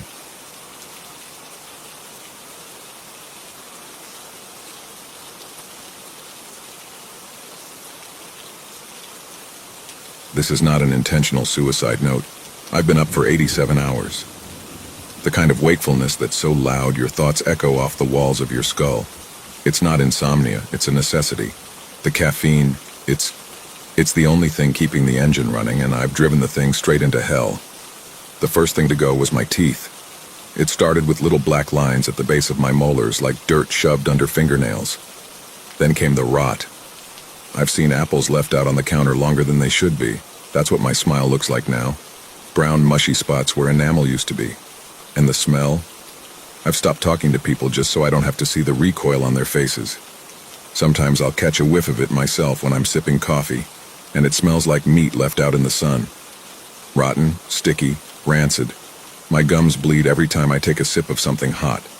But that's just part of the routine now. The real problem isn't the teeth, it's the cravings. I don't think about food. I don't think about sleep. I think about the next hit. The bubbling gurgle of a coffee pot is music to my ears, a Pavlovian trigger that sends shivers down my spine. It doesn't matter if it's sludge scraped from the bottom of a gas station carafe or a canned espresso shot I found half crushed in a dumpster. I'll drink it. God help me, I'll drink it.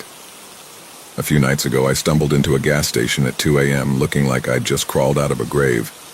My hands were shaking so bad I could barely hold the coffee cup, spilling hot liquid onto the counter. The clerk looked at me like I was some kind of animal. Maybe I am. When I reached for the energy shots, my hand knocked over the entire display. He told me to leave. I begged him. I actually begged him for just one bottle. When he wouldn't give it to me, I screamed at him. My voice cracked like dry wood, echoing through the empty store. I don't even remember leaving.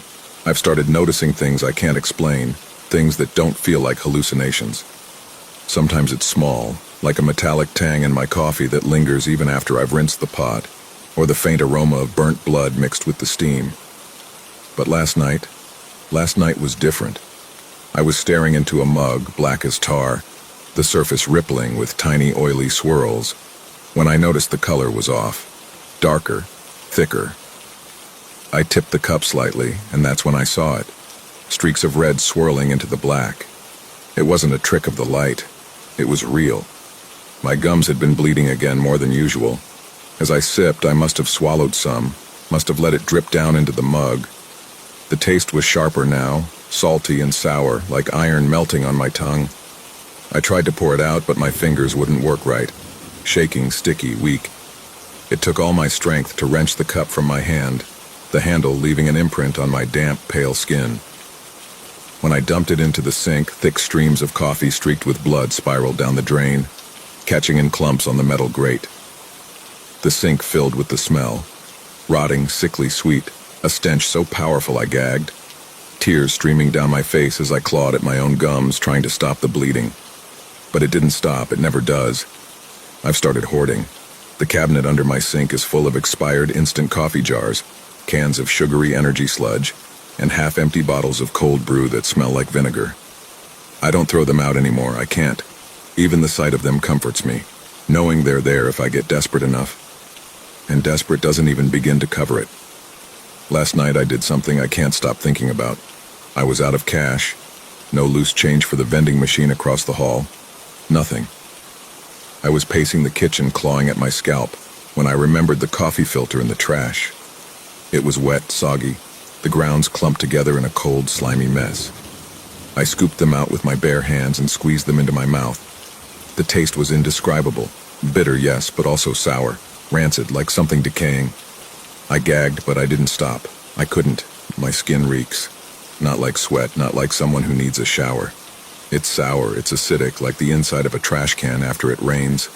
My armpits, my neck, even my crotch. It all burns. The caffeine's eating me from the inside out, sweating its way out through every pore. My fingernails are turning yellow. My toenails are brittle. I pulled one off last week without even realizing it was loose. I'm sweating constantly. My skin sticks to my clothes and the salt burns when it seeps into the cracks of my dry, peeling lips. My heartbeat is a machine gun, a relentless tattoo against my ribcage that keeps me on edge. Sometimes it skips, just stops for a fraction of a second before resuming with a vengeance. That's when I think this is it, this is where it ends, but it never does. I have learned that the human body can take so much punishment, I think I've poisoned myself. There's a pain in my gut that's been growing for weeks, a gnawing, acidic ache that radiates into my back. The acid's eaten through something important, I'm sure of it. A constant churning, gurgling knot of acid and gas that won't go away no matter what I do.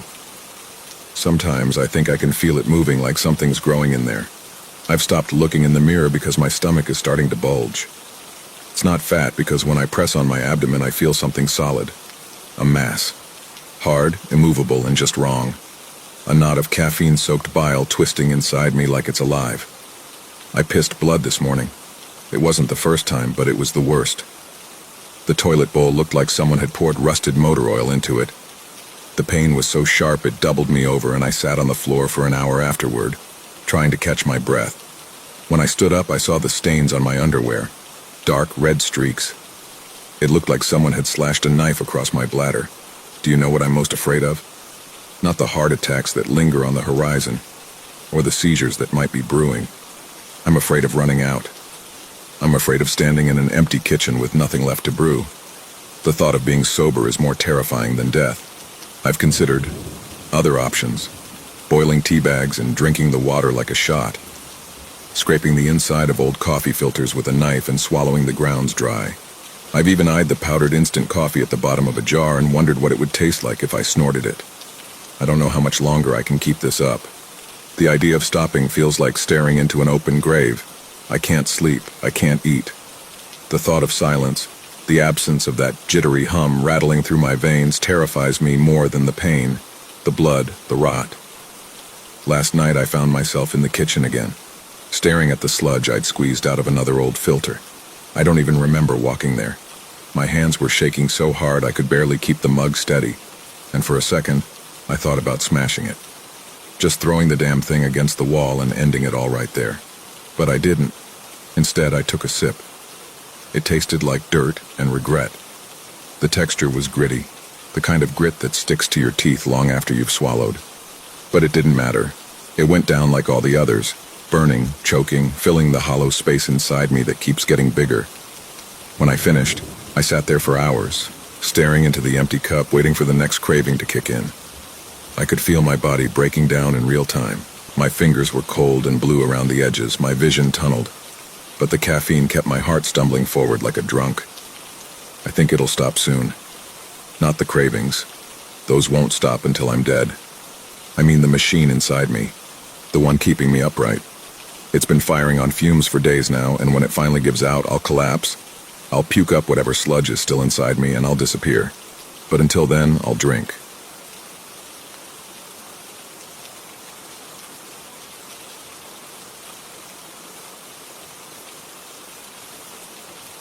I never thought I'd be a single father at 35. Every morning I force myself to get up at 6:30, make breakfast for Tommy, and try to keep our lives as normal as possible.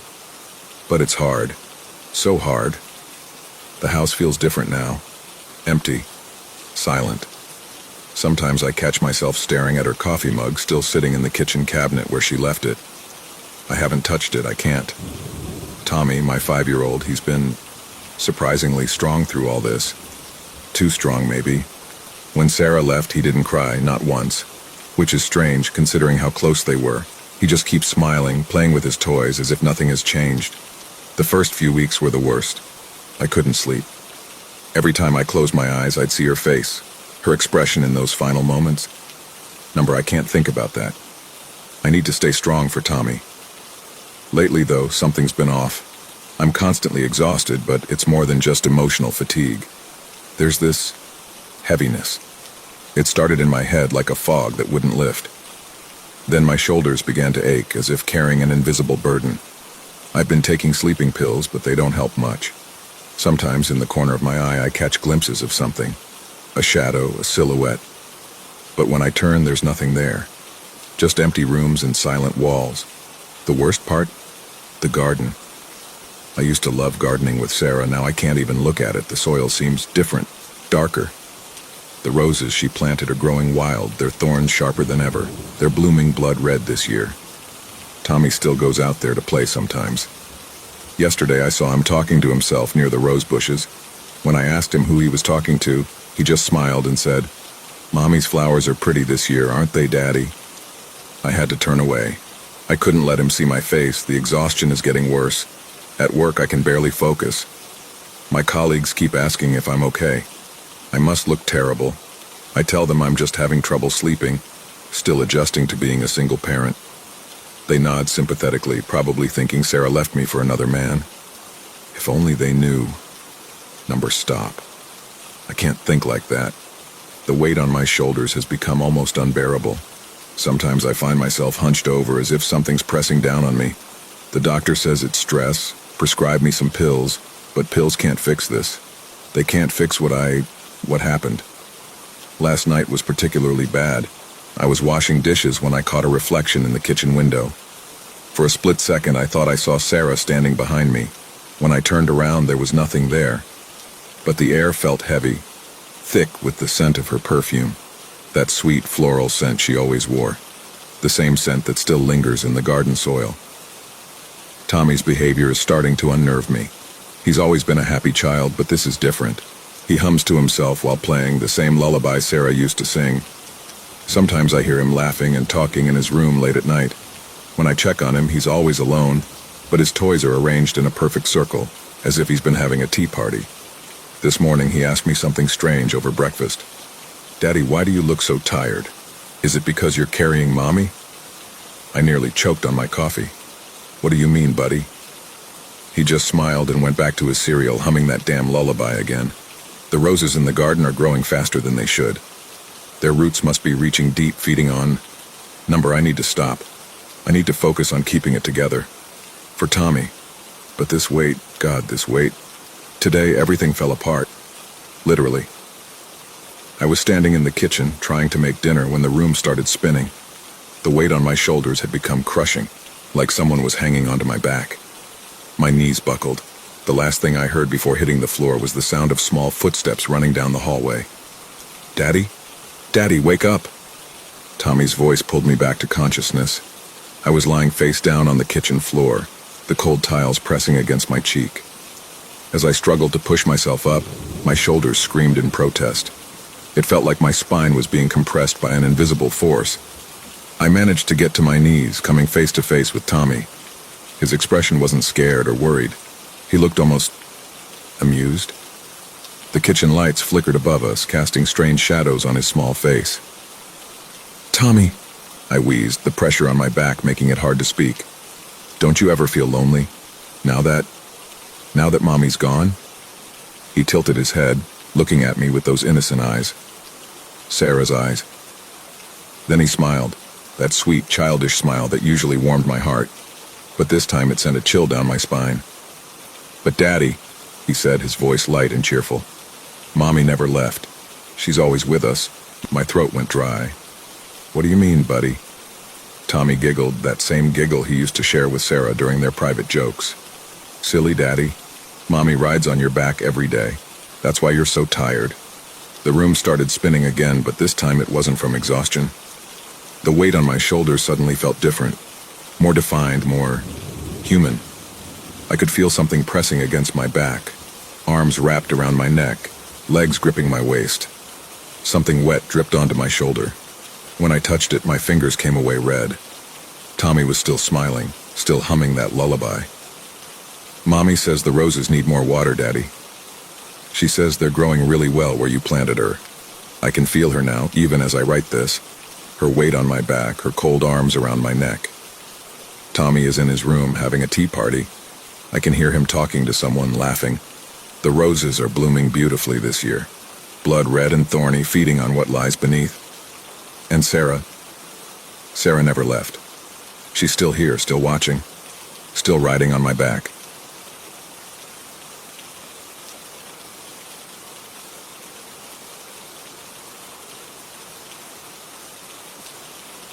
In 2014, my wife, our 2 children, and I moved into a beautiful old mansion nestled in a small town lost in countryside.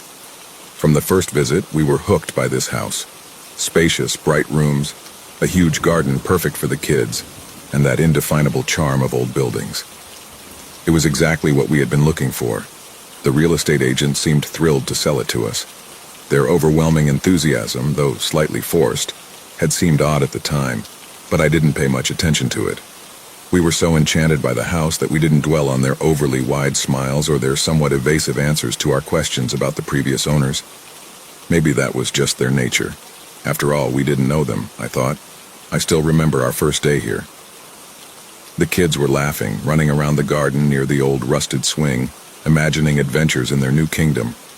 My wife, meanwhile, was softly humming while unpacking boxes in the living room. Inspired by this idyllic atmosphere, I pulled out my old VHS camcorder, a relic from my youth, and began filming. I liked capturing those precious moments to create time capsules that we could rewatch together years later. The attic, on the other hand, had a completely different vibe. A dusty room cluttered with old furniture, sealed boxes, and forgotten toys. During the tour, we had decided not to bother with it right away. After all, the house was already spacious enough for this place to remain an abandoned storage area. A few months ago, taking advantage of a long weekend, I decided to tackle cleaning out the attic. I planned to turn it into a small woodworking shop for my own pleasure. My wife laughed, teasing me that I'd probably come back covered in dust and without having thrown anything away. The attic was complete chaos. An hour spent moving wobbly wardrobes and dusty boxes left me perplexed. Nothing interesting, just relics from another time. That's when I stumbled upon a taped-up cardboard box tucked into a dark corner behind a dresser. Curious, I decided to open it and found inside about 40 VHS tapes, neatly arranged. Each tape was labeled with a name and a date, with between 5 and 10 tapes per name. Anderson, 1986 to 1991. Miller, 1992 to 1998. Johnson, 1999 to 2006. Turner, 2007 to 2014. Fascinated, I set the box aside, promising myself I'd take a look at the tapes later that evening. Once the kids were asleep, I set up my old VHS player in my office. I inserted the first tape, expecting to either find something uninteresting or, who knows, maybe some old porn videos. The first video caught me off guard. It showed a family, presumably the Andersons according to the label on the tape, freshly settled into our house. The father, smiling, explained that he wanted to immortalize their life here. The mother laughed while unpacking and the kids played in the garden. An oddly familiar scene. But as I watched the tapes, the atmosphere changed. The videos, spaced out over several months, revealed a gradual deterioration. The laughter faded. The faces grew tired, worried. The children seemed calmer, more distant, almost fearful. A 1988 tape showed the mother cooking, while one child, motionless, stared at the camera for long minutes without blinking. Another, dated 1990, showed the father walking through the house at night, filming empty rooms while muttering incoherent words. The last videos were terrifying. There were arguments, muffled screams, and a father with a vacant expression. In one scene, he filmed his children sleeping in silence. In another, he stared at the camera, wearing a disturbing, wide smile. The last tapes, dated 1991, were the most disturbing. The house was in chaos. In the very last video, the man films his wife and children sitting at the dinner table before heading into the kitchen, then suddenly stops as he places the camera on the floor, filming the wall. Then there's a scream, and the video cuts out. The same pattern repeated with the other families. Always a joyful introduction, followed by a downward spiral into chaos. The last video of the Turner showed the father walking slowly down the hallway, whispering between ragged breaths, "Soon, soon." I wanted to share this strange experience. I don't know what to make of these tapes. The images haunt me, and I feel like I'm missing something. Maybe you have an idea of what this might mean. I can't sleep anymore. I've rewatched some of the videos, hoping to understand, but it's even worse. Plus, I noticed something. A blurry, almost imperceptible silhouette appears very briefly in several frames, always in a mirror or a window. It's motionless, long and thin. I think my mind is playing tricks on me due to lack of sleep. Mirrors make me uneasy, and I feel like I hear whispers at night. Last night, my son had a sleepwalking episode. He came into our room in the middle of the night and whispered, "Dad is here, but it's not Dad," before going back to bed. It's over. I destroyed the tapes. I burned them in the garden. I woke my wife and kids, and we left the house. We're in a motel for now, but something's not right. My son woke me up this morning after I shaved. He told me he saw someone in the bathroom mirror. "He was looking at you, Dad. He was smiling. It wasn't your reflection."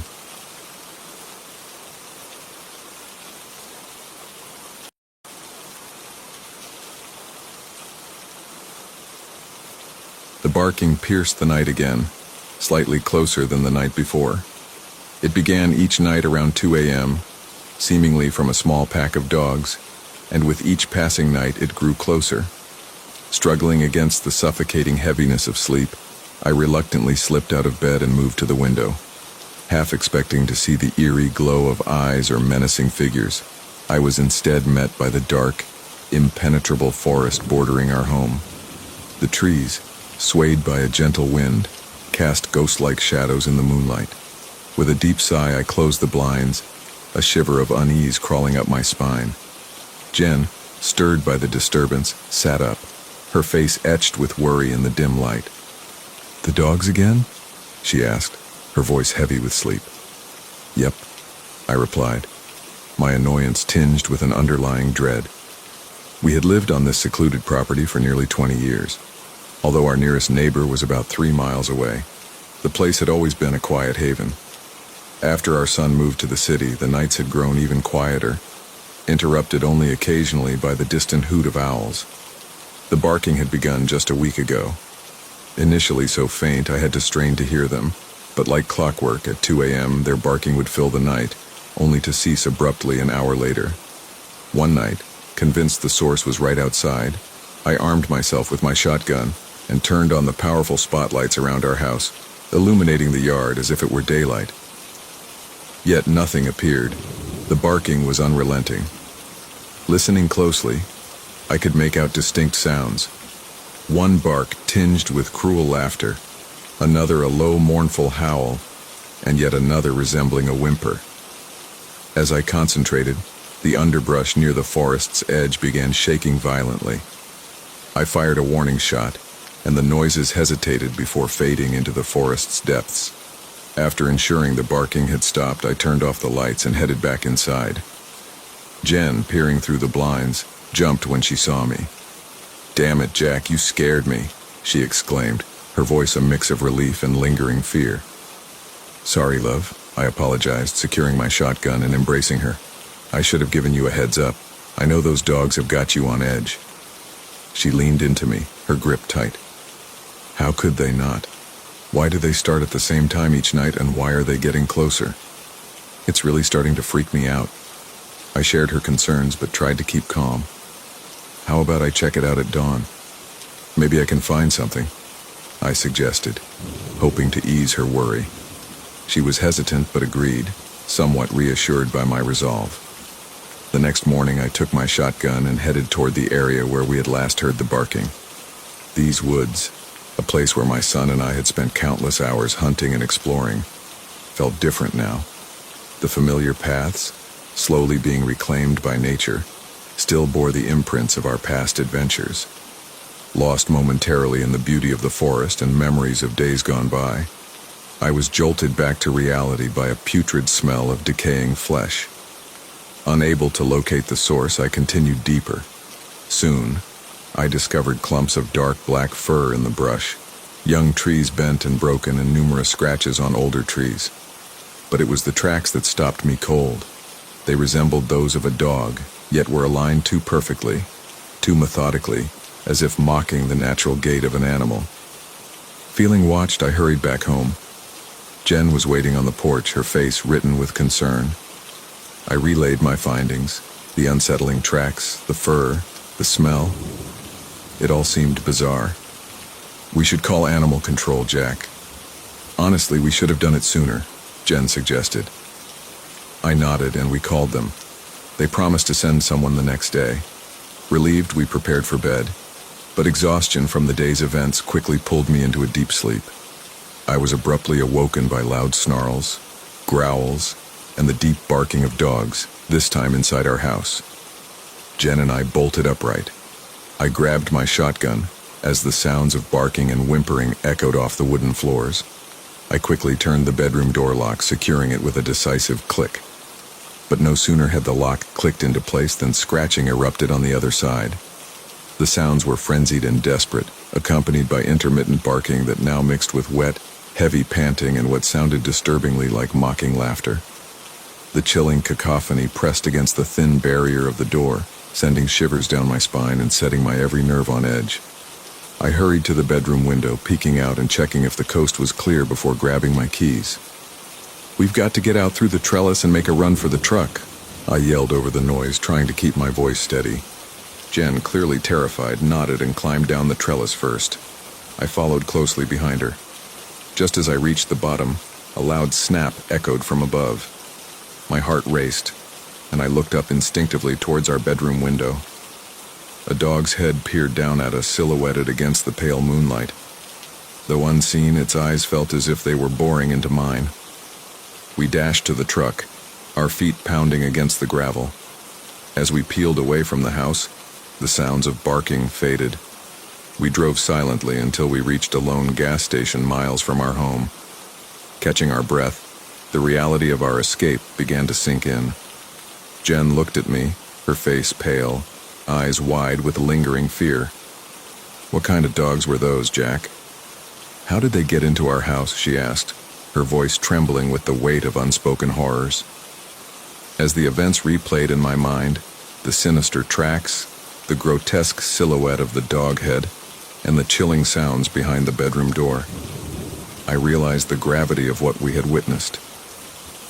Do you know of any dogs that walk on two legs?" I asked slowly, the horror of the realization echoing in the silence that followed.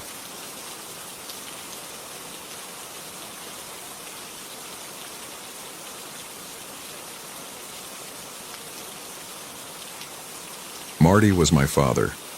He was a big Frank Zappa fan, and when he found out that Zappa's kids called their father Frank instead of Dad, well, old Marty thought it sounded to be a pretty good idea. A real epiphany, like how Marty grew his hair long and picked up all that groovy hippie hand jive just as it was becoming a thing. That and an ounce-a-week weed habit. I really wouldn't have cared about what kind of derelict Marty was if my mom hadn't disappeared when I was 6. She was Romanian and had escaped from behind the Iron Curtain with an aunt in the late 1940s. I remembered she was always laughing and smelled like lilacs and sunshine. And then one day she told me she had to go away, that she did not know when she would be able to see me again. Then she gave me a little jade stone and told me that if I hold it real tight and think of her, she'd know. 6-year-old me had no idea what she was on about, only that I was about to be stranded with Phineas Freak in a splintery bachelor pad that smelled like weed and takeout cartons and body odor. I started to cry. I thought I was going to get a hug, but then the hand came. Fast, furious, a stinging rebuke. "You will understand when you're grown up, but until then the first thing to do is never cry." I cried harder. Slap. More tears. Slap happy me. Then I began to convulse with the crybabies, and Mom's face grew furious before a curious thing happened. At first it tilted as if to get a better look. Then it softened. "Okay, my little Tigran. Perhaps you are right to cry like a little wimp. I wish you luck with that. Your father cried when he discovered that little bald spot on the top of his head." And then she was gone. I want to say Marty stepped up to the plate, but no. Marty hooked up with another hippie chick, Marlene. Marlene had a hair lip and only ate frozen Hostess dessert products. Didn't matter what, so long as it was frozen. Yodels, ring-dings, ho-hos, funny bones, Twinkies, chocodiles. That was the solid food. Beverage was always the same. Vanilla egg creams. For those of you that don't know the egg cream, it's an old New York City 20th century artifact, this egg cream thing. A vanilla egg cream is a cold beverage made with milk, seltzer water, and vanilla syrup, creating a frothy drink with a vanilla flavor. Despite the name, it contains neither eggs nor cream and is essentially a variation of the classic egg cream where the chocolate syrup is replaced with vanilla syrup. Oh, and LSD. Marlene loved tripping and playing with Marty's bald spot. And while Marty was self-conscious about his bald spot and didn't like it played with, he did like tripping. And I actually didn't mind when he was on acid. Anything could happen. In fact, one night Marty decided we needed to go to the comic book store to see if the comic books looked 3D. I remember it because Marty's bald spot was extra shiny due to the egg white and urine concoction Marlene kept rubbing into the spot. 8-year-old me didn't really know what tripping was, but 3D sounded badass. And comic books. Forget a boutique. Anyway, we left old Marlene sprawled out on the bearskin rug, tripping to the Beatles' Revolution number 9. Bring me back a Cosmo and Vogue, Marty. And don't let Tigran get more than one comic book. I wanted to say something, but I hated that fucking song. And I could always persuade Marty to get a whole fucking stack of comics. Especially when he was stoned, which was like always. So imagine our surprise to arrive back at the bachelor pad with a half-gallon of Breyer's chocolate chip mint ice cream. And the latest Batman, Superman, Green Lantern, Plop, House of Secrets, Incredible Hulk, Spider-Man and X-Men issues, and find something missing. What was missing was the red brick four-story building where Marty and now Marty, Marlene, and I lived. Only now where the building stood was but a carcass, the burnt-out remains of a poorly maintained roach-infested Midwood $120 a month two-bedroom. Only all you could see was what was left of the basement and rubble. So much rubble, if you looked down at your Chuck Connors, it could have been 1945 Berlin. But it was 1973 Brooklyn. Turned out old Marlene was cold and had turned on the stove. Only Marty had been too high to remember to tell Marlene the pilot was out. So old Marlene let that stove go to broil, like she always did in the winter. And then she flicked her bick to have a smoke and a pancake, and the next thing you know, the roof is on fire, and before anybody could let the motherfucker burn it blue sky high. I thought Marty would be all busted up once the fire department explained how Marlene exploded the apartment building. He seemed oddly serene, almost beatific. Back in his bug, Marty ruffled my head. It was odd because Marty didn't do displays of affection. Later that year, we moved into another building. Time passed. Marty's bald spot got bigger, and he took to the artful combover. And once again, Marty hooked up with another hippie chick, Siobhan. He picked up hitchhiking in Brooklyn. I knew it would suck barf chunks because nobody hitchhiked inside New York City, but the mentally defective. And what do you know? Siobhan smoked, tripped, and couldn't work a stove right on a cold winter's day. And what do you know? We just happened to be out when the building went kaboomski. And then we moved to an even nicer crib, this time on the Upper East Side of Manhattan near Central Park. Marty met one of those fancy society women, and soon there was talk about some genetic breakthrough at her brother's company that was going public. A cure for baldness, genetic engineering, truly groundbreaking stuff. They were going to clone Marty's follicles like Dolly the sheep. Couple of months went by and Marty checked his bald spot every night in the big vanity. This was usually followed by a tirade of expletives, and Siobhan would attempt to calm Marty. That only made Marty angrier. As the weeks bled into months, Marty became almost impossible to live with, even in a 4-bedroom apartment. I was about ready to join the Moonies and run away when I heard a scream and a crash. I ran down the long hall and looked in the bathroom mirror. Marty was jumping for joy. Hair! Hair! The sunshine! Hair! The sunshine! The sunshine in! Before my very eyes, in a very snakes and ladders shimmer, were new fine baby hairs sprouting, like Play-Doh. Marty screamed for Siobhan. Her brother came over. Marty was the first candidate to show positive results, and we are talking hair today and more hair tomorrow. So much more so that within a week, old Marty took to carrying a battery-powered electric razor with him wherever he went. I got so used to the constant drone of the razor. One day, exasperated, Siobhan snapped, "Can you stop shaving your head for a fucking minute, Mart?" He tried, and then for another. But like popcorn, you could actually hear those follicles popping. "You better call your brother. My skin feels weird." And then the popping lost top billing to the snapping and crackling. Marty was a fucking hair-growing machine, and not just his head anymore. Eyebrows, ear hair, nose hair, chest hair, arms, back, pubes, belly, thighs, and even his fingers got gnarly with a coarse, wiry hair that could pop a balloon. In the end, Marty had to have whole-body electrolysis and skin grafts from the third world before the hirsute horror that had become his life ceased. And then, hairless as a baby, Marty met the love of his life. A very large woman from East Germany named Gwen Stacy. We left the city for the country, and for the first time I found myself living on acres and acres of land, far as the eye could see. And there were horses and goats and unwashed hippies. And about a year later, it burned down with my new stepmother, Gwen Stacy, in it. And then, Baldy and I were back in the city. I remember that winter asking Marty if I could go on a ski trip with the whole class at my new school when the doorbell rang.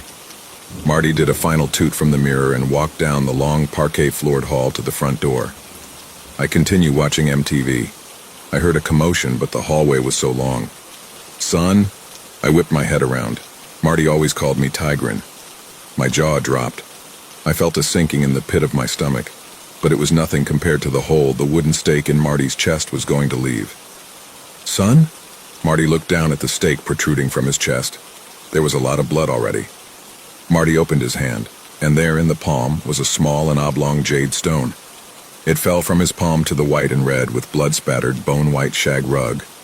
Marty followed suit, falling like ash from a neglected cigarette. And then I felt a chill, and from nowhere and everywhere I heard a voice whisper, "Don't cry. Ever." I don't really think about this stuff anymore, as it's over 40 years in the rearview mirror. Except an envelope came today. Inside was a small jade stone and a book of matches advertising some ambulance-chasing law firm. Inside the matchbook cover, someone wrote, "Sunny Boy."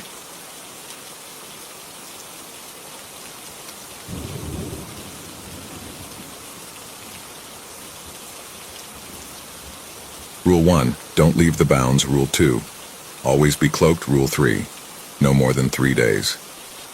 Rule 4, don't let the game live if you engage it in conversation. The famous rules of the haunted forest were carved in a rough and ugly hand on the weather-worn and mossy wooden board at the head of the trail.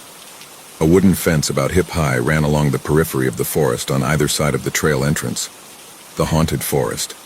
Sounds silly when you say it out loud, but it is the most haunted trail in the northern hemisphere. Every year there's more than 100 disappearances reported on this trail.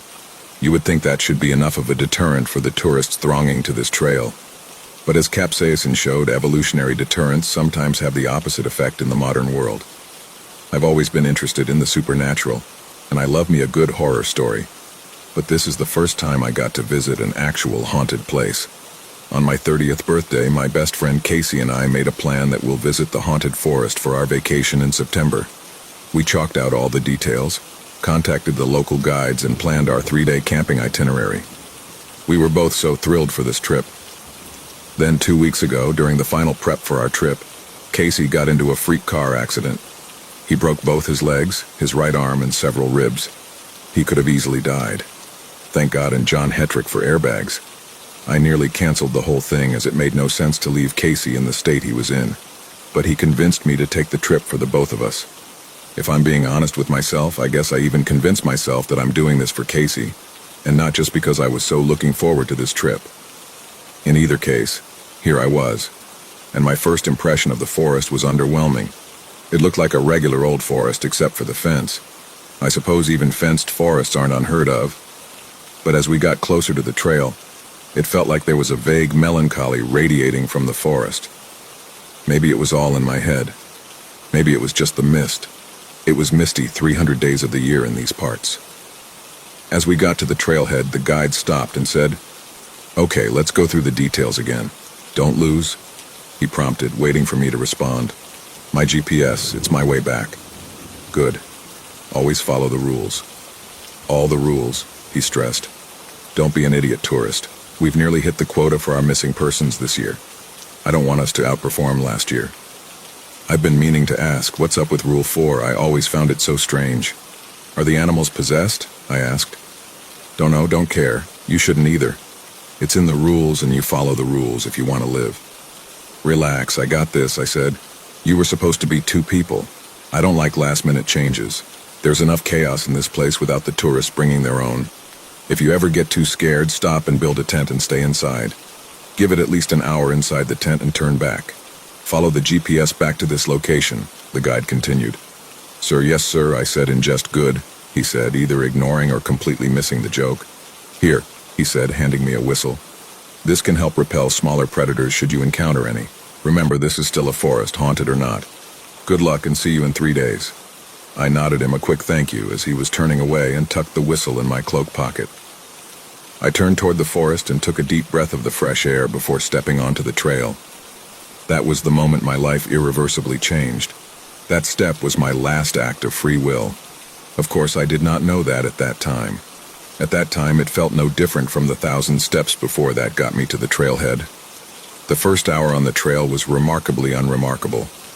For the first couple of miles, the trail was wide, flat, and for the most part clear.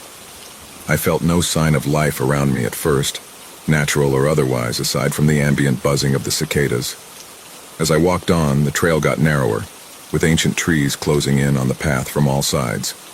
Occasionally, I could spot a buck in the clearings on either side of the path. Haunted or not, it was a stunning trail. I was like a kid on a roller coaster that started to climb up, waiting for the drop he knows is coming. The anticipation of the thrill was setting me on edge. Something strange was starting to mingle with it, though. At first, I thought it was the forest melancholy I sensed. That was dampening my excitement. It took me a good half hour more until I was finally able to see it for what it was. It was fear. Raw, primal fear emanating from the most ancient part of my brain that sensed a threat to its survival. Fear was tinging my excitement, until it was excitement no more. It clouded my thoughts and made all my muscles taut. My heart was racing silently for fear of giving itself away to some unknown stalker. And then all of a sudden the cicadas stopped. My heart leapt into my mouth. I was suddenly acutely aware of how loud my heart was beating. In the silence the cicadas left behind, it felt like a jackhammer. I had goosebumps all over. Cold sweat started to drip down my neck. My mouth was numb and dry. My head jerked towards the bushes on the left of the trail as I heard a rustle. I leapt back with a yowl landing hard on my butt as a large squirrel scurried out of the bush and scampered up the tree. "Jesus fucking Christ, you scared the shit out of me, you little dipshit," I blurted out. I sighed and took a deep, calming breath. As my composure and my sanity started to return to me, I chuckled at how badly I've scared myself. It's not the ghosts that scare us. It's the ghost stories we construct in our minds. Sometimes it really is in only our heads.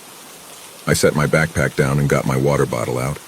I looked at my activity tracker while sipping the cool water. 5 miles since the start of trail. I've come across a grand total of 0 humans so far. What are the odds? September is such a popular season too. My unease started to creep back in. I shook my head and splashed my face with some cold water. As I turned to get my towel from my backpack, I noticed tracks in the mud. My own and someone else's. "See? Ghost stories, Sam. Ghost stories," I reassured my lizard brain. I got to my feet and started back up the path. I turned to take one last look at the clearing where I gave myself a heart attack before moving on. I stopped dead in my tracks. The footsteps, which a moment ago stopped at the clearing, now followed my own. They stopped a hand's width away from where I am now. "Just a trick of the light, just a trick of the light," I chant to myself. Heart pounding, I take a slow step backwards. Soft footprints appear in the mud next to where I stood a moment ago. It was happening right in front of my eyes. I cautiously took 2 more steps back. There they were again, right next to my own tracks. I've seen enough. I break into a sprint, running away from the clearing and from the footsteps that were following me. What the fuck was that? I'm safe as long as I follow the rules, aren't I said aloud to myself, now starting to pant. Something about the rules niggled at the back of my head, like a microscopic morsel that's stuck in your teeth. Small enough that you can't find it, but big enough that you know something isn't quite the way it's supposed to be. I thought back to everything that happened on the trail so far, replaying the events of the morning in my head. Then suddenly it hit me, and it was like my feet were pulled from under me. I could feel the taste of gall rising into my mouth. The squirrel. "You're a fucking idiot, Sam," I chided myself. The adrenaline surge that kept me going for the last 5 minutes straight at full sprint was wearing off. All the highs and crashes before were catching up to me as my breathing grew laborious. I snuck a glance over my shoulder to see if the footsteps or something worse were following me. Before I could see any footsteps, I clatter hard into something ahead of me. I crash onto the path together with who or whatever I ran into, completely winded. My head still throbbing and spinning from the crash. I frantically try and prop myself up to see what I collided into. There was a naked man curled up into a ball and groaning in front of me. I back away from him, whimpering and still panting from my manic sprint. Relief floods into me as the man starts to sit up and I get a better glimpse at his face. I crawl on all fours towards him and embrace him, sobbing loudly. "Oh, Casey. I thought I was gonna die. Thank God I found you. I was so scared." At this point I was bawling loudly, clinging desperately to the familiar in this sea of strange I'm surrounded by. As minutes pass by, the tears drain my reservoir of fear enough for me to come to my senses. I've pulled away from the embrace and asked, "Wait, Casey, what are you doing here? Why are you naked?" "Oh, right, that," he said. "Let me fix that."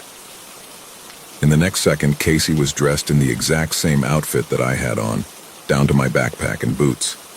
It was like looking into one of those funhouse mirrors. I pushed further away from him, looking at him warily from head to toe. "I'm not here, really?" he said hesitantly, as if he was broaching a messy, complex issue with an infant. "There was a further complication in the ICU after you left. I'm not really here. I'm not anywhere anymore, I suppose. I was adrift. And that's when I felt you. I could sense your fear, and it was like a warmth I couldn't turn away from. It was like someone smacked me in the face with a thick slab of ice. I was dumbfounded. It can't be. No. You were fine when I left. The doctor said you were out of danger. No. It can't be." I was rambling more to myself than to Casey. "I'm sorry, Sam. I want you to know that I don't blame you. Not for what happened. Not for you not being there with me in my last moments, he said tenderly. I was the one that asked you to go. If our roles were reversed, you know you would have done the same. I sat there with my mouth ajar, my head in my hands, and my heart in a million tiny little pieces. Tears were streaming down my face, and grief was swelling up in my throat, swallowing any words that were going to come out until they were no more than loud sobs. I'm sorry, Case, I should never have left you. I should have stayed with you. I'm such a horrible and selfish person. I felt untethered, disconnected from the material world and sensations. Don't do that yourself. This is path we've set ourselves on long ago. Neither you nor I could have changed the course of events that came to pass. I can see that now. Being on this side, it gives you an interesting perspective, Casey said. All I could do in response was more sobbing. What should I do, Case? What should I do? Oh, geez. Look at you bawling like a babe. The voice was Casey's, but something felt off. The tone full of mocking condescension and cruelty. Casey is fine. Well, in as much as you can call not being able to walk or stand without support for the rest of his life fine. It was like 1,000 needles pricking me all over. Something about it set my teeth on edge. It pushed me over from grief and fear into anger. What the fuck are you? And what did you do to Casey? I asked through clenched teeth. Oh, I'm sorry, Sam. I totally forgot that you're differently abled when it comes to intellect. As I told you already, Casey is fine. He is in the hospital where you left him, slowly mending the hundreds of fractures in his body.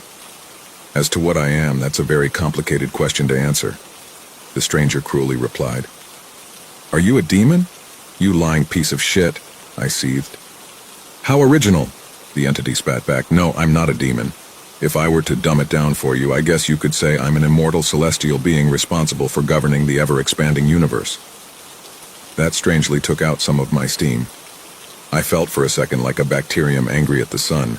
It took me one more second to realize that it was actually the entity that put that notion in my head. Can you hear my thoughts? Can you control them? I asked, shocked and embarrassed. Yes, genius, how do you think I knew about your friend Casey? Not like he's a celebrity in the celestial circles. And yes, I can make you see what I want you to. It's how we communicate, the entity derided me. What are you called? With my anxiety and anger subsiding, my natural curiosity started to come out. You can't perceive my celestial name just like you can't perceive my true form. Here's the closest translation in your tongue. A darkness flooded my mind. I could tell it was an image the entity was projecting in my head. What is that? Black sky? I asked. Pfft, he swatted at the idea. It is much, much more complex than that. But as that's likely the upper end of complexity your little noggin can process, let's go with that. Hi, I'm Black Sky. Nice to meet you. Why are you here? Why me? Is it because I broke Rule 4 and talked to a squirrel? I blurted out the question bothering me the most. Black Sky burst out laughing, not cruel and callous as it's been so far. Just plain hearty laughter until there were tears in Casey's eyes. Oh God, I needed that. Thank you for that. The rules don't concern you. It is quite hilarious, though, what you humans make of it. As to why I'm here, why, this is my home, of sorts. I've been banished by my fellow Celestials. A matter of policy disagreements. I've been imprisoned in the hyperspace encompassing this forest. The true horror of my situation suddenly dawned on me. With a sinking feeling in my stomach, I asked him, The rules are for you, aren't they? Black Sky looked at me, eyes wide with mock surprise, and said, It looks like my smarts are rubbing off on you. Yes, they're my prison rules, if you will. As long as I stick to those, I'm allowed entry into the dimensional planes of my hyperspace like this one for food and recreation. And we're the game, aren't we? I asked weakly, starting to feel sick. Very astute of you again. I get 3 days in a year in each dimensional plane to hunt and find my sustenance.